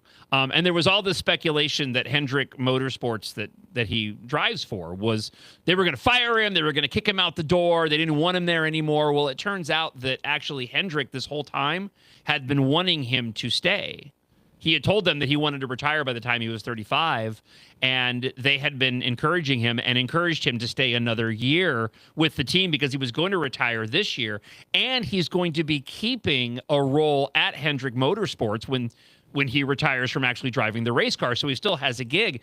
And I made the point online yesterday, and one of the reasons why I like him, and it relates to what I was talking about, and that is, if you just are a really good worker, if you work hard, you do what you're supposed to do, and you're just generally a good person, you'll end up earning that appreciation and respect that you were never looking for in the first place. And it goes such a long way. And I think it's something that gets lost among a lot of generations, And it's something that I've tried to subscribe by. I made a comment to you guys that my goal is to make sure that, whoever's employing me, I give them as little as possible to go and complain about. Sometimes it doesn't save you. I think I actually lasted longer at Me Muscle because of my work ethic than anything else. But that whole idea of work ethic and working hard and just being nice and being a good person and not getting wrapped up in the politics of the day and taking sides and divisions and dividing even inside of a workplace. I think it's a lot of reason why there's so many gig jobs out there for young people, because they don't have that work ethic built in. And if you just apply yourself and be a good person, you can go a long way, a lot farther than you probably thought that you could. Yeah, for sure. And I think a lot of young people in particular don't have that they don't have the mentality that if they are loyal to the company, if they put in extra work on behalf of the company, that they will be paid for that in various ways, yeah. you know? And I think that, but I think that's still true, you know? And I think that that's just something we've lost to some degree. People are, and you can see why the incentives are there to care only about yourself in a job environment. But if you do care about your coworkers and you're a good person to work with, that goes so far. You know who a really good real world example of this in politics is? J.D. Vance. I would put J.D. Vance in that category. I think J.D. Vance made it as far as he did, less so on his accomplishments and more so on just his character and his character as a person. And that it's people like that, and even Marco Rubio, who we played earlier, that when we talk about the Republican Party, especially compared to Democrats, as we sort of move back over into news items, the Democrat bench isn't that deep. But I'm excited about the future for Republicans, especially presidential prospects, because you look at the age of Marco Rubio or J.D. Vance, and these are two individuals who have really had and continue to have amazing moments in incredibly controversial times to show how effective they are as leaders. And I know everybody's focused on Trump. He's the president. We're dealing with all of these different issues. But we got these group of individuals that are a part of that apparatus right now that are going to be around, way, much longer after Trump is gone. And the Republican Party's future is bright with individuals like that. Totally. And look at how the people who are successful now and clearly going to be successful over the next many years are the people who decided to become team players when, Trump made fun of Marco Rubio all the time when they were running against each other. But Marco said, no, I'm a team player for the party, as one should be, to get things done. And now he's what maybe the most likely person to be our next, Republican presidential nominee. Think of the people who just went after Trump and left that debate stage in 2016 and could never come to terms with getting on board with the Republican Party. Has anyone said the name like John Kasich or whatever that name guy's like? Kasich? I don't even remember. That guy, he was awful. And he disappeared because he wouldn't join the team. So I think it's actually a really good example of that. I'm glad it's funny, just to dovetail off of something you said.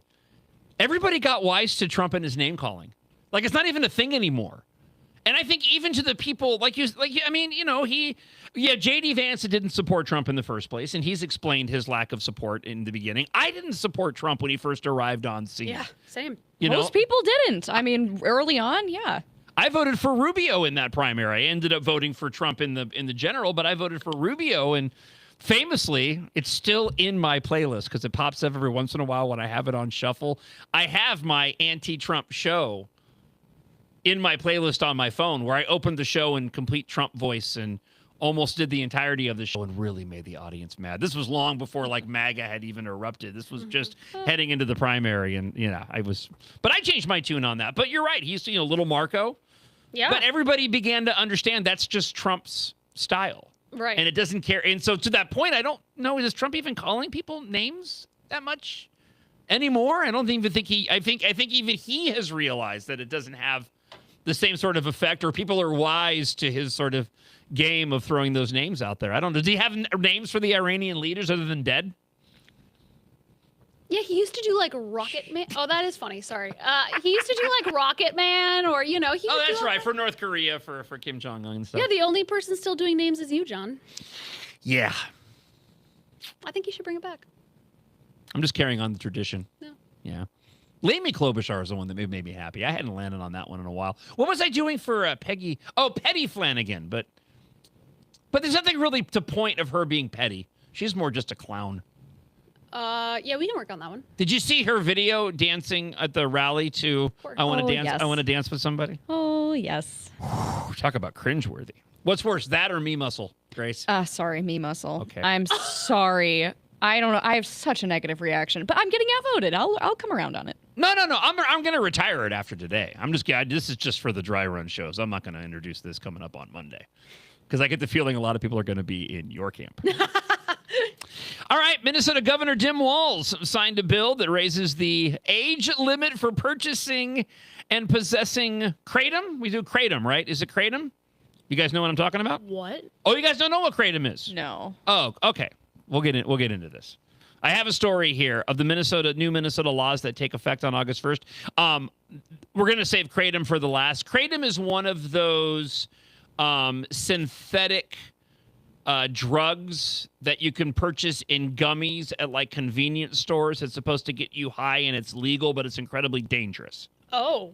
Yeah, because they've had this around for a while. They have all these different synthetic chemicals that they've put in these products that you can purchase that are supposed to be like this. Were like simulating what you would get off of like marijuana. What? So like simulating THC, but it's not at all from Yes. a marijuana plant. Yeah. So here, let me while we're on it again, I know I'm going to save it for later, but since you guys were unfamiliar with this, You can buy these at convenience stores? yes, kratom is an herbal supplement known to trigger opioid-like effects in higher doses. It's sometimes referred to as gas station heroin due to comparisons to opioids that have been tied to cardiac arrest in rare cases. Why have I never heard of this? Yeah. In Arizona, kratom is legal but heavily regulated under the state's Kratom Consumer Protection Act. We'll go ahead and go there. I was saving it for the end, but since we're here, let's go here. Because one of the new laws is now regulating kratom. So they've raised the age limit on this. So it's not a drug. Or it is. It is I believe it's a synthetic herbal supplement. Okay. What does that even mean? Yeah. So the age to purchase or possess kratom has now increased from 18 to 21. Okay, so it is a plant that can cause stimulating and sedative effects. The FDA warns, though, that kratom's especially, here we go, its synthetic derivative 7-OH, which is classified as an opioid, can cause adverse effects. Health officials also warn that the substances can be addictive despite the fact that they can be bought at some gas stations and smoke shops. That's crazy. What? Yeah. Well, people have gotten injured on this. So Amanda Goodsell, 27 years old, had to be placed on life support after a severe reaction to kratom. Nearly a week after nearly a week of use, she suffered a cardiac arrest and was hospitalized with heart failure. Although her heart function improved, she will require a defibrillator and heart medication now for life because she took this. Wow. It's just not worth it. So she'd never taken kratom before, her family said. And after experiencing persistent leg pain, her husband suggested that she try a gummy supplement. Okay? If you're going to do that, you got to do the stuff that's safe for you to take. Right. You know, I still do the night gummy. Actually, I need to get more. The night gummies from Mini Leaf are just, they're fantastic. But they're made with all natural ingredients. I've gone and asked my doctor, because I have a cardiologist, and they say, absolutely, they're safe for you to take, and they're really, really effective. This, not so much. She started experiencing persistent leg pain, said you should take a gummy supplement. So everybody knew what kratom was. So I was like, well, okay, here, just take this. You could just buy it at a gas station. It's not going to hurt you. Wow. Those two things should not be put together. Oh, man. You should never be you bought it at a gas station. It's not going to hurt you. You know, you can buy cigarettes at gas stations. I mean, Well, people, yeah, that's the problem with like legalizing marijuana and all these different things. It's like, well, yeah, people assume that if it's legal, it's safe. Right. And it's definitely not in every circumstance. Nearly a week after taking the product, Goodsell found his wife unresponsive in their bed. She's like, she was red, her lips were blue, and she was foaming. this is horrific. So, but she's like 27, right? Yeah. But now, so we've raised the age limit to get it. To 21. But like, how does that help? Like, that would not have helped this specific case. Right. No. Yeah, I think we need to re-examine this particular drug and making it available at all, but I'm sure there are a lot of sort of libertarians out there going, no. But And I don't know how often this happens. I know I talked about this before on previous shows because there was a circumstance here that took place. But you're right. I mean, her being 27 with raging as a 21. I mean, I guess it's moderation, just like you would alcohol, I suppose. So I jumped out of bed, I grabbed her, and I was trying to wake her up. I thought she was dead. You freak out a little bit, I thought she was gone. She was transported to the hospital, placed on life support with her heart barely pumping. I do wonder if there wasn't some sort of other pre-existing condition that Kratom went and exacerbated. That's what I'm expecting to hear or to find out eventually, yeah.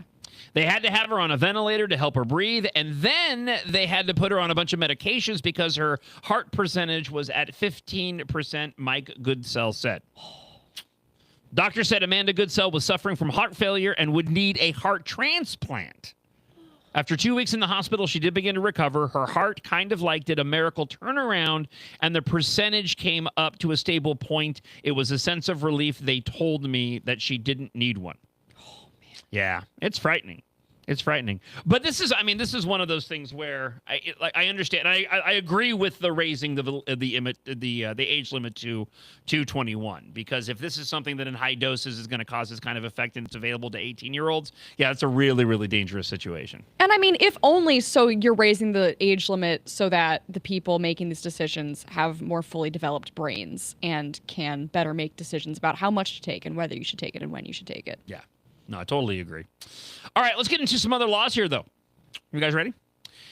Food banks and egg donations. A new law allows food banks to accept egg donations past their quality assurance date.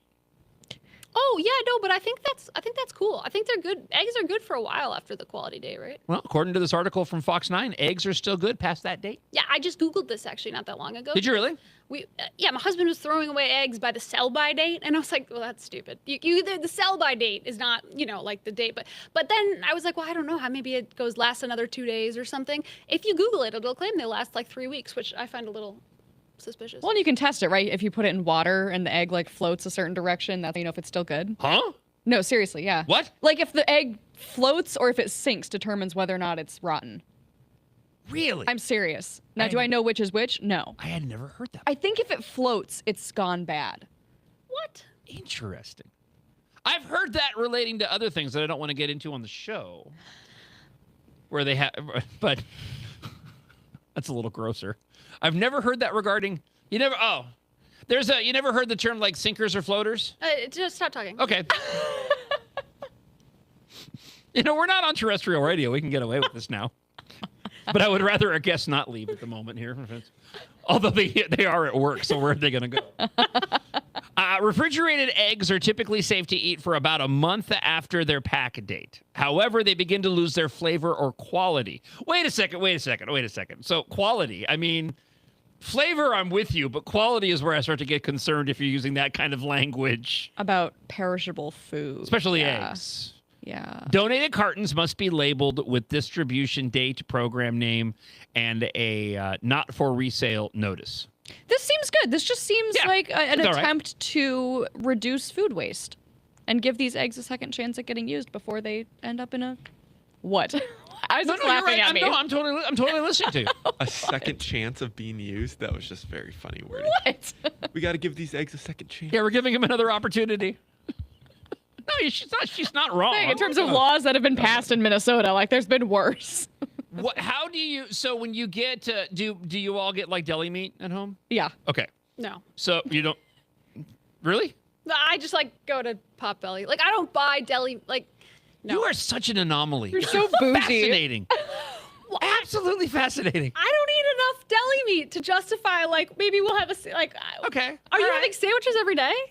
Well, there's 4 of us in the house, and I've got 2 growing boys, so I guess I'm probably not. That's different, I think. Yeah. They get very excited when they make sandwiches. Okay, one thing about us, we don't buy extra food because, we'll both eat it. So it's our meals are planned out, our food is planned out, not a lot of extra stuff. So I don't just keep, sandwich materials on hand, Are you cooking? Yeah. Mm-hmm. Okay, all right. You a good cook? Yeah, okay. I can make, tacos, meatballs. Like a taco kit? You can ground the beef and add the little Exactly. the dust. The shaker, like the old. Okay, all right. What's it called? I forget, but Old Paso. El Paso. Yeah. They're The so El good. Paso. Yeah, the El It's Paso incredible. taco kit. Have you tried the ones, by the way? Have you? I don't like them, but have you? Like they tried to get too clever with the taco shells and they made them flat on the bottom. Oh, I haven't tried those. Oh yeah, but you can't. They're too. They don't. I don't like you hard can't shell get your anyway. mouth. You can't get. You don't like what? I don't like hard shell anyway. Oh, you don't do hard shell. Partly at for all. that reason. No, you don't need to do that. You need to do a bowl and then just take the tortilla chips and then Okay. put them, and then you're not dealing with the mouth issue, and you're getting too much chip when you do the hard shell. So that really just spreads the chip out. See, I'm not hard shell, soft. So, given the choice, if I can only have one, I'll probably go soft. But a lot of times, it just comes down to mood. We had a whole conversation about hot dogs and ketchup and mustard yesterday. It was sort of the same thing. True. Isaac, hard shell, soft shell? Soft shell if I had the choice. Okay. Yeah, but both flour. both work. But will you go both? Flour. Okay. Yep. Flour. Here's my ranking: flour, Okay. hard shell, corn. Yeah. I'm sorry, like Yeah, corn is corn authentic. is- Not no. my fave.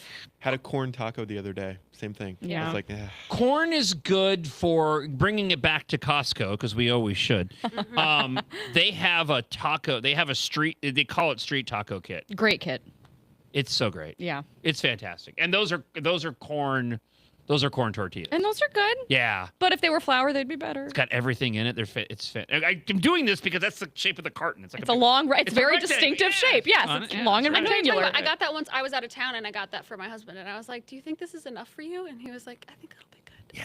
It's shockingly full of food. That'll last you. 100%. You get it and you think there's not nearly enough meat in here, and then you start making and go, "Oh, there's plenty of meat in here. This is gonna last for a few days, right?" Yeah. I should renew my Costco membership, I guess. You let yours lapse? Yeah. Well, I don't know, the Coon Rapids one, they're going to bulldoze the TGI Fridays and put in a parking lot to make more parking spaces. Yeah, they're probably looking for new case you members so they can pay for that. In case you hadn't heard before. So let me get back to the question. So you're out on this question because you don't do deli meat because you're weird. So when it comes to, so they have the sell-by date from the store. Mm-hmm. So how often are you referencing that, and how long are you keeping the deli meat after the sell-by date? Or do you have like a method, like you sniff in the ham to make sure if it's gone bad? Wait, can we clip that? Can we please clip that? I work very hard to not let it get to the point that I need to, sniff my meat. You need to clip that. As it exited my mouth, such regret. We got to build the database back I completely up. That's a forgot good start. I completely forgot what your answer was. Isaac, how long are you keeping your deli meat before you throw it away? It doesn't matter anymore. I can't even focus. My whole point was that I use it very quickly. I use it so I don't have to do that. All right. Because I don't True. trust myself to discern. Okay. You know what I mean? The quality? Yeah. I feel like I deli got meat, you. I try to stick pretty close to the sell-by date. Yeah, we do too. I mean, usually it's a day or two, and it depends on the kind of meat you're dealing with too. Usually you can tell. There was one time where I had some steaks and they were past the sell-by date. Man, it was so borderline. It was like, I cooked them anyway. I'm still here to tell the tale. Okay, but Probably shouldn't have. John, sell by. You got days after that. Best Buy. Yeah. Don't eat after. Yeah. Are you aware of the difference? Oh, okay. I guess I'm always going by the sell-by date. Oh, dude. Well, no, No. they only ever have one. But if it says sell by, Yeah. you got like 3 days. Right, maybe? of course. Okay. Okay, Yeah. I was just wondering that was my whole point, was that you have a sell-by date. Yeah, but how you long don't- are you but how going long out? How long are you? Yeah. Depends on the product, but I'll try to avoid How long that. are you pushing that meat? Oh my gosh. These are questions that need answers. I had another point, and now I've completely lost it. Leave All a right, talk back. Let us know how long you're pushing your meat. let's get to a few more on this. Gosh darn it! What was my thought? I know you guys have no idea. We're talking about the sell-by date, the meat. How long do you keep it? I don't remember now. Let's go here. Paddle wheel prize. You guys ever do paddle wheel prizes with any Center of the American Experiment events? What? Oh yeah. Oh, yeah, That's yeah. like our Spin the wheel. trademark. That's what they are, right? State fair That's what a activity. paddle wheel is, right? That's what that is. I've never heard it called that, but Just a wheel. They are increasing the prize maximums will increase to $200, and the maximum ticket price will increase to $5. The law also changes the maximum that can be deposited into the consumer protection restitution account to $10 annually. The law adds that the card game Hassenpfeffer. oh boy. Then, boy, the look on Catherine's face is like, I might as well be speaking Portuguese. I might as well be speaking Portuguese. Anybody familiar with Hassenpfeffer? No? I have no idea what that is.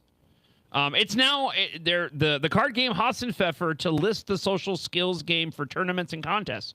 So apparently you could not play the game Hassenpfeffer for tournaments and contests, but now you can. Why were we ever regulating these things? Is I have kind no of my idea. question. What's so bad about Hassenpfeffer? I think And also it's- winning more than $200 on a spin wheel. It's like a gambling thing because remember we once last year, and I think we're going to do it again, have given away a scholarship, a $7,000 scholarship to a kid in private school to help fund their education. And let me tell you, that was a B word to figure out all of the legalities around having to do that kind of thing. But I think in Minnesota, even if you give, maybe it's over $200. If you give away even a pretty small amount of money, you got to jump through all kinds of hoops. Okay. So maybe that's what it is. They're that makes- saying if you have a card game where you win some money, you have to, it's now gambling. Then it counts as like a lottery. I'm sorry, is what it is, a lottery. I don't know how we compare to other states, but my gosh, it feels like we overregulate. That's what I'm getting at. Yeah, this feels so Yeah. unnecessary. I'm sure there Yeah. are reasons for it, but all right. We also have the Notification Technology Access Ban. This law prohibits owning, controlling, or advertising software, applications, or websites designed to notify images or videos. So everything that does that now? I mean, All AIs, can't they? Or maybe they won't actually. The major ones I have don't know. guards Let's against see. that, I'm sure. Like ChatGPT and Gemini, I'm sure they have some guardrails. I wonder if I don't know if Grok will allow that. I don't think, Grok was allowing that for a while. That's why people were mad at them, right? I don't think they do now because I've not seen that. And usually I will go like, have you? What do I want to say? What do I want to say? All right.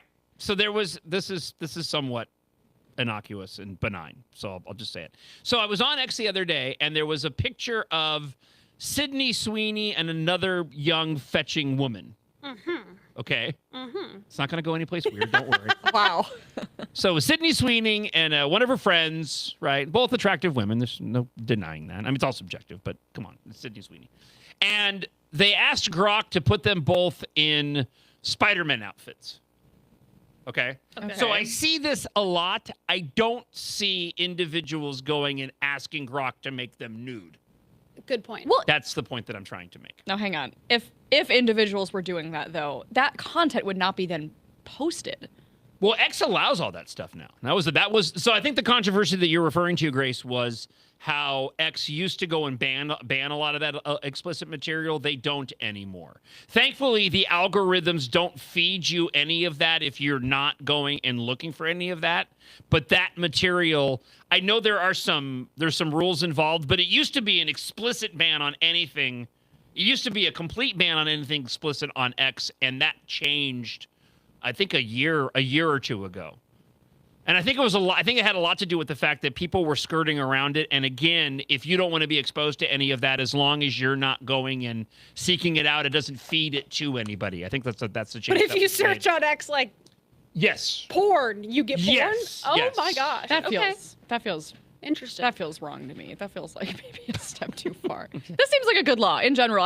This seems like a good change to me. But yeah, victims can file civil lawsuits. Violators would face a penalty up to $500,000 each for unlawful access, download, or use. I'm with you. I'm with you. I'm fearful of stuff like this, though, because where's the slippery slope come in?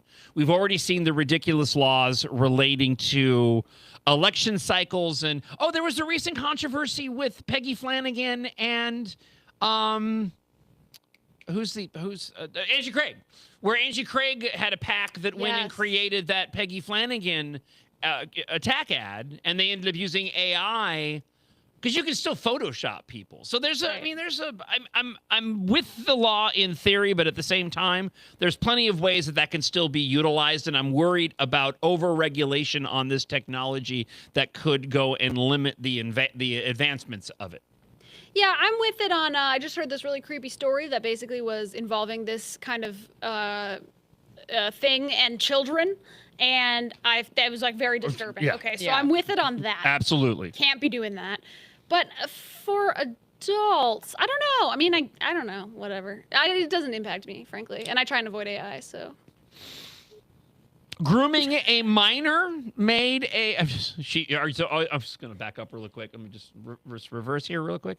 So you're on board with the guaranteed human then? Is that the idea? Yeah, sure. Yeah. But this pushes back on my theory yesterday. I don't know. I keep getting like kind of trapped by AI. Like, do you ever send something to someone and they're like, that's AI, right? And I'm like, crap. It's happened a couple times lately, and so now I'm starting to be like, I gotta.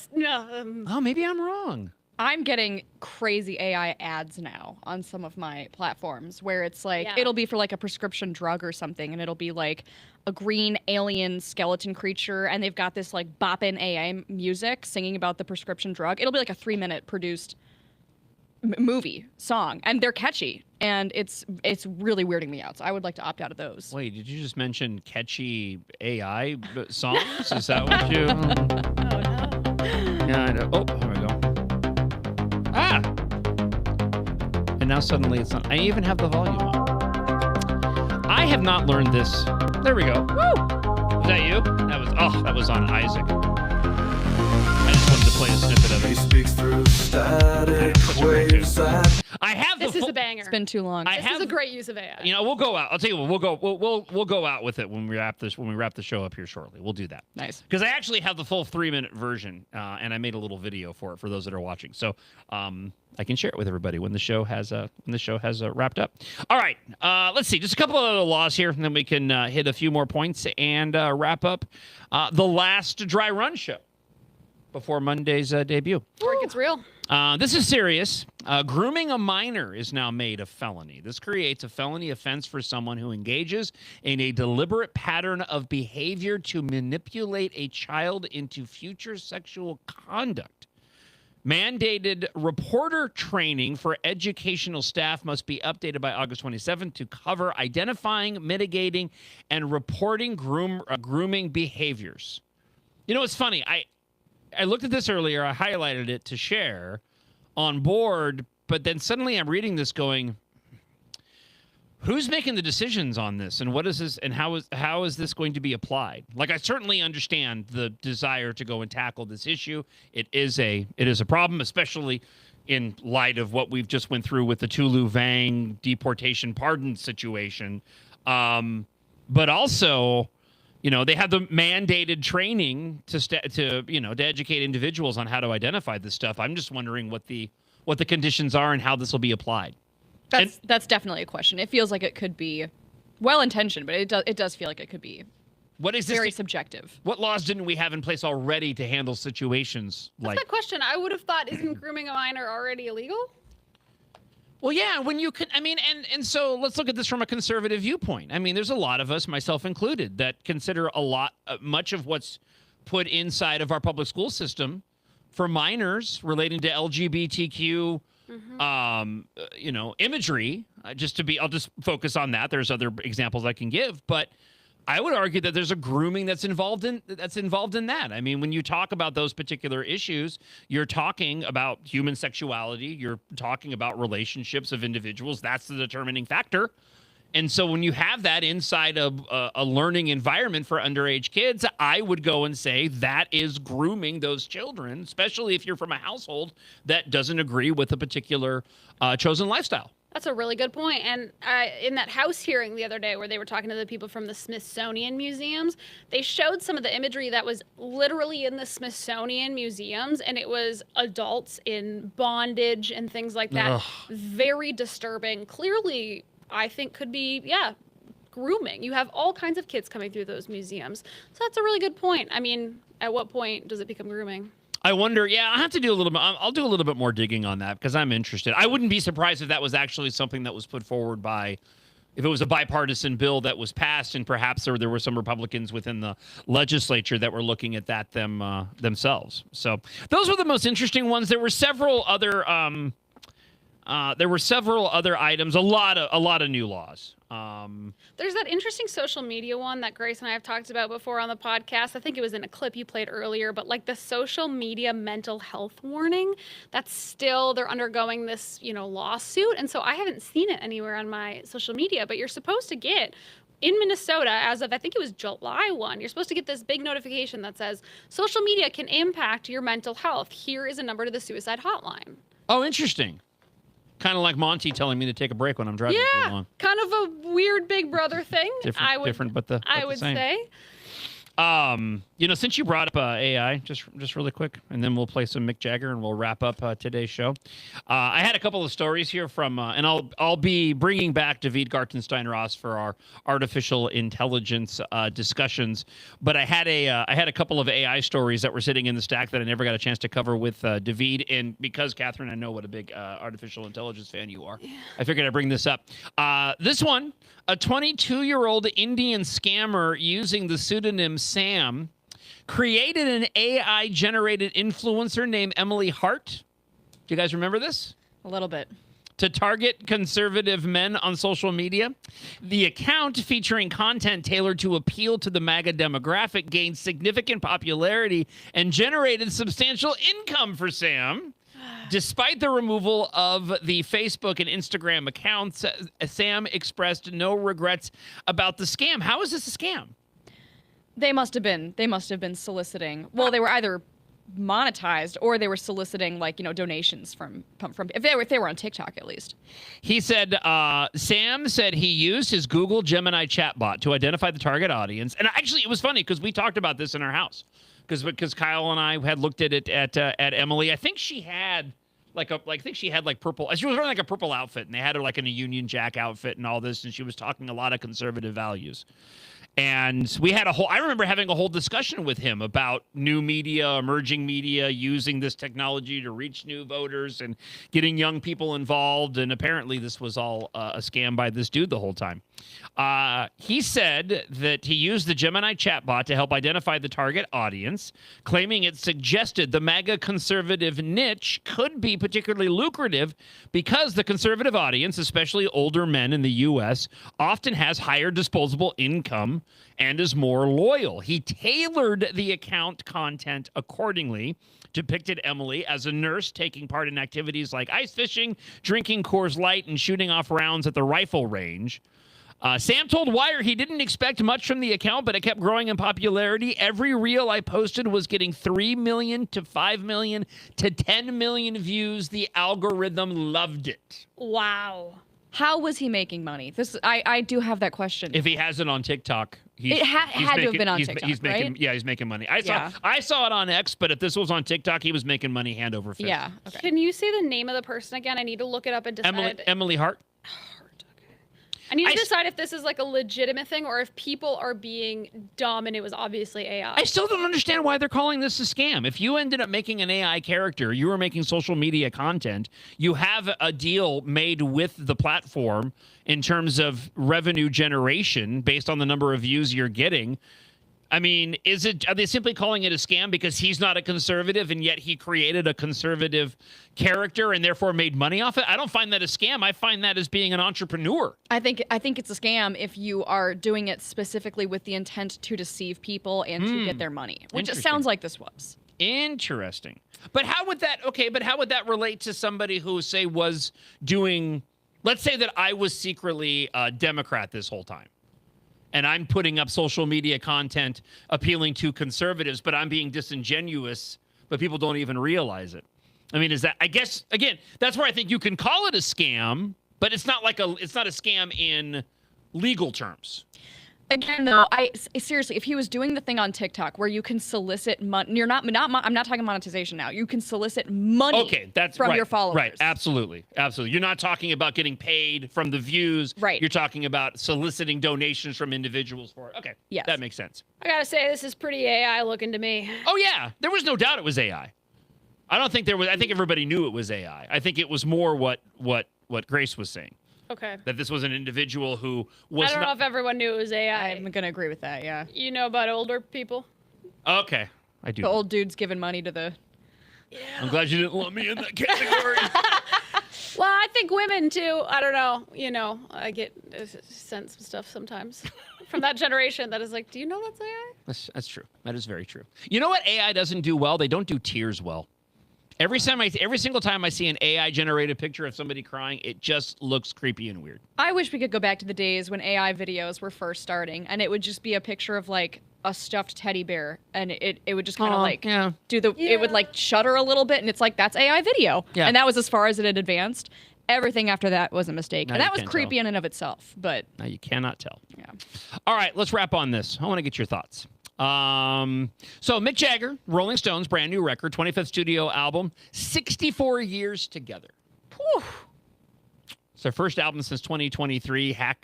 Hackney Diamonds was that album. It's just, fantastic record.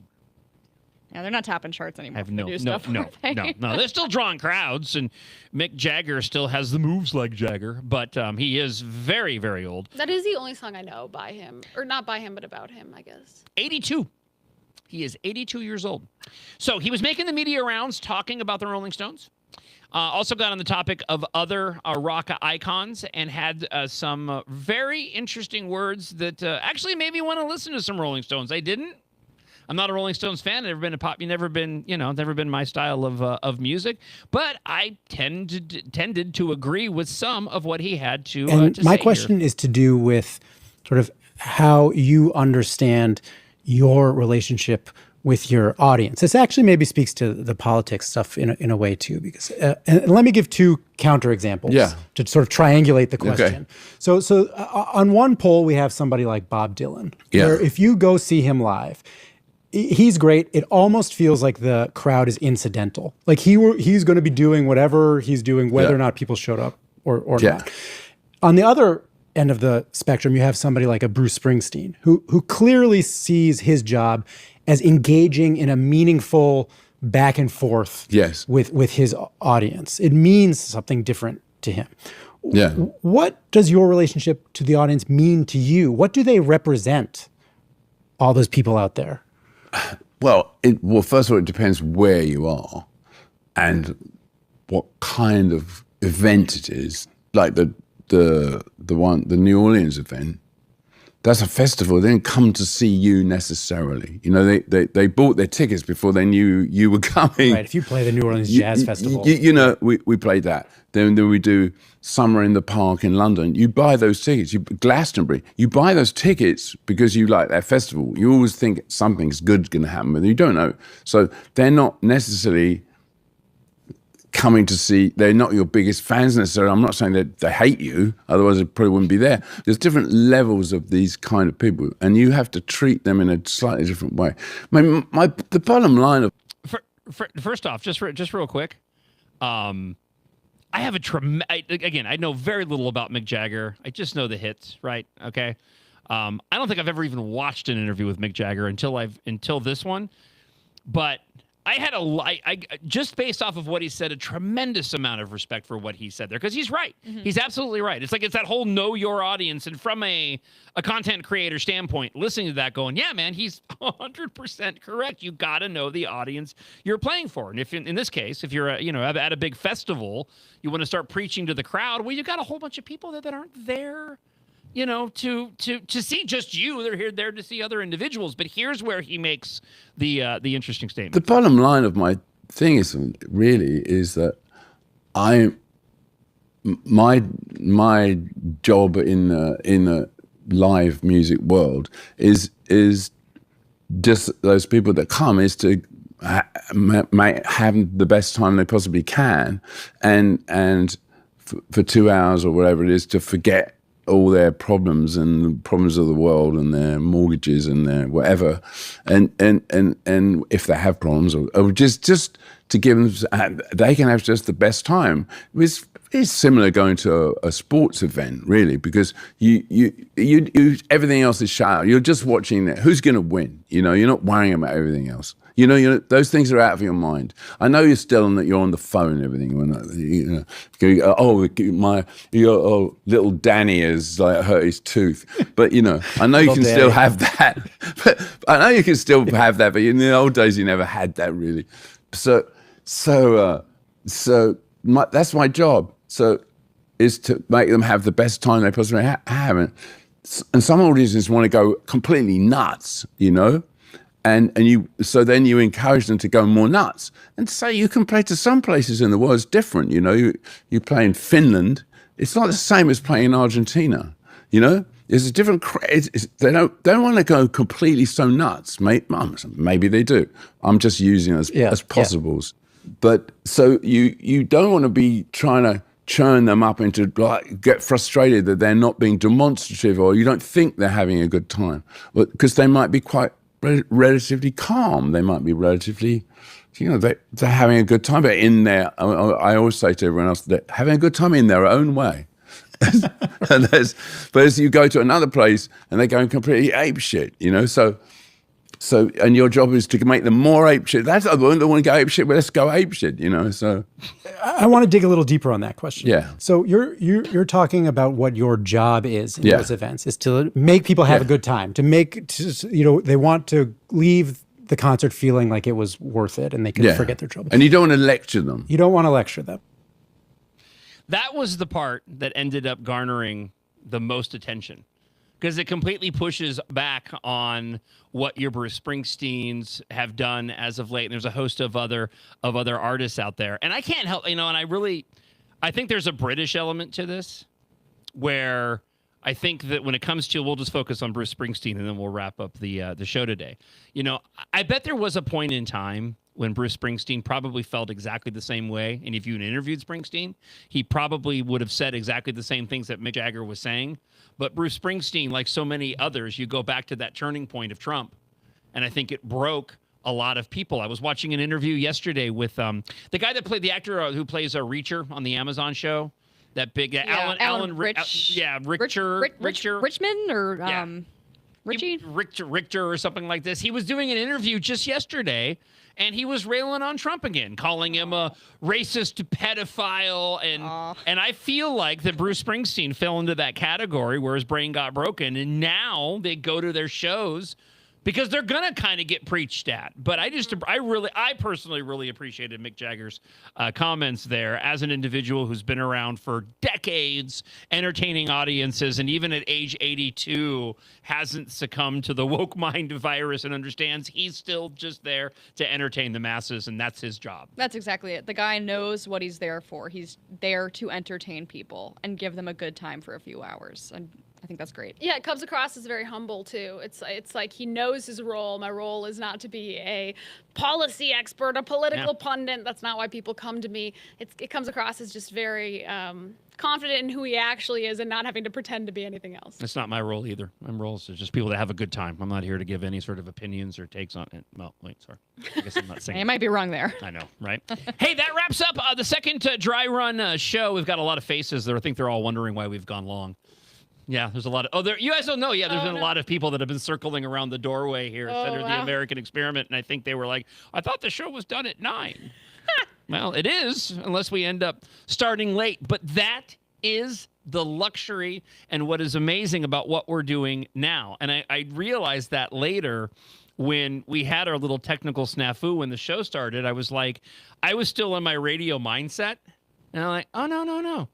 You know, I want to start on time, don't get me wrong, but you know what? We have the luxury of being able to go long, and thank you both to Catherine and Grace, my captive audience, because they have to work here anyways the rest of the day.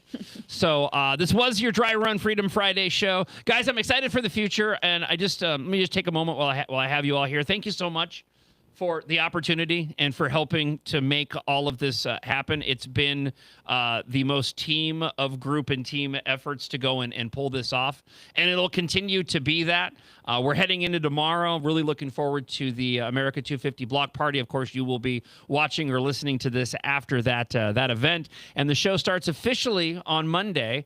right at 6 o'clock, 6 until 9 a.m. I think we got all the bugs worked out on the MixLR app. But, of course, head on over to AmericanExperiment.org.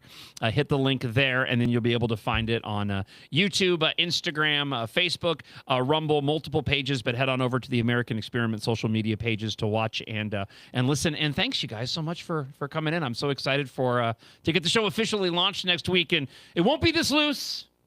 We have that luxury. We won't, we're gonna get back to the meat and potatoes that you guys all expect and keep our Freedom Fridays to have our fun. But again, thanks so much, guys, for making all this happen. I really appreciate it. Thank you, John. I'm so happy to be back. I mean, I did feel a little rusty, but what a joy to be back for Freedom Fridays. I've missed it. Yeah, this is a great scenario. So thank you, Grace. And we are all so excited to have you on our team, on our American Experiment team now, John. I think we were all so excited for what comes next. And Isaac, we'll get a camera on you eventually. Eventually, but I don't think there's a need. Okay. I don't think the audience will clamor for it. All right. You can leave your comments early if you want to drop them into the comment line, 612-584-4565. Again, 612-584-4565, and email me, john.justice@americanexperiment.org. So as promised, we'll go out with this. This is a Zima Fizz, the full version, and we'll talk to you guys on a Monday morning right here on the John Justice Show, presented by American Experiment.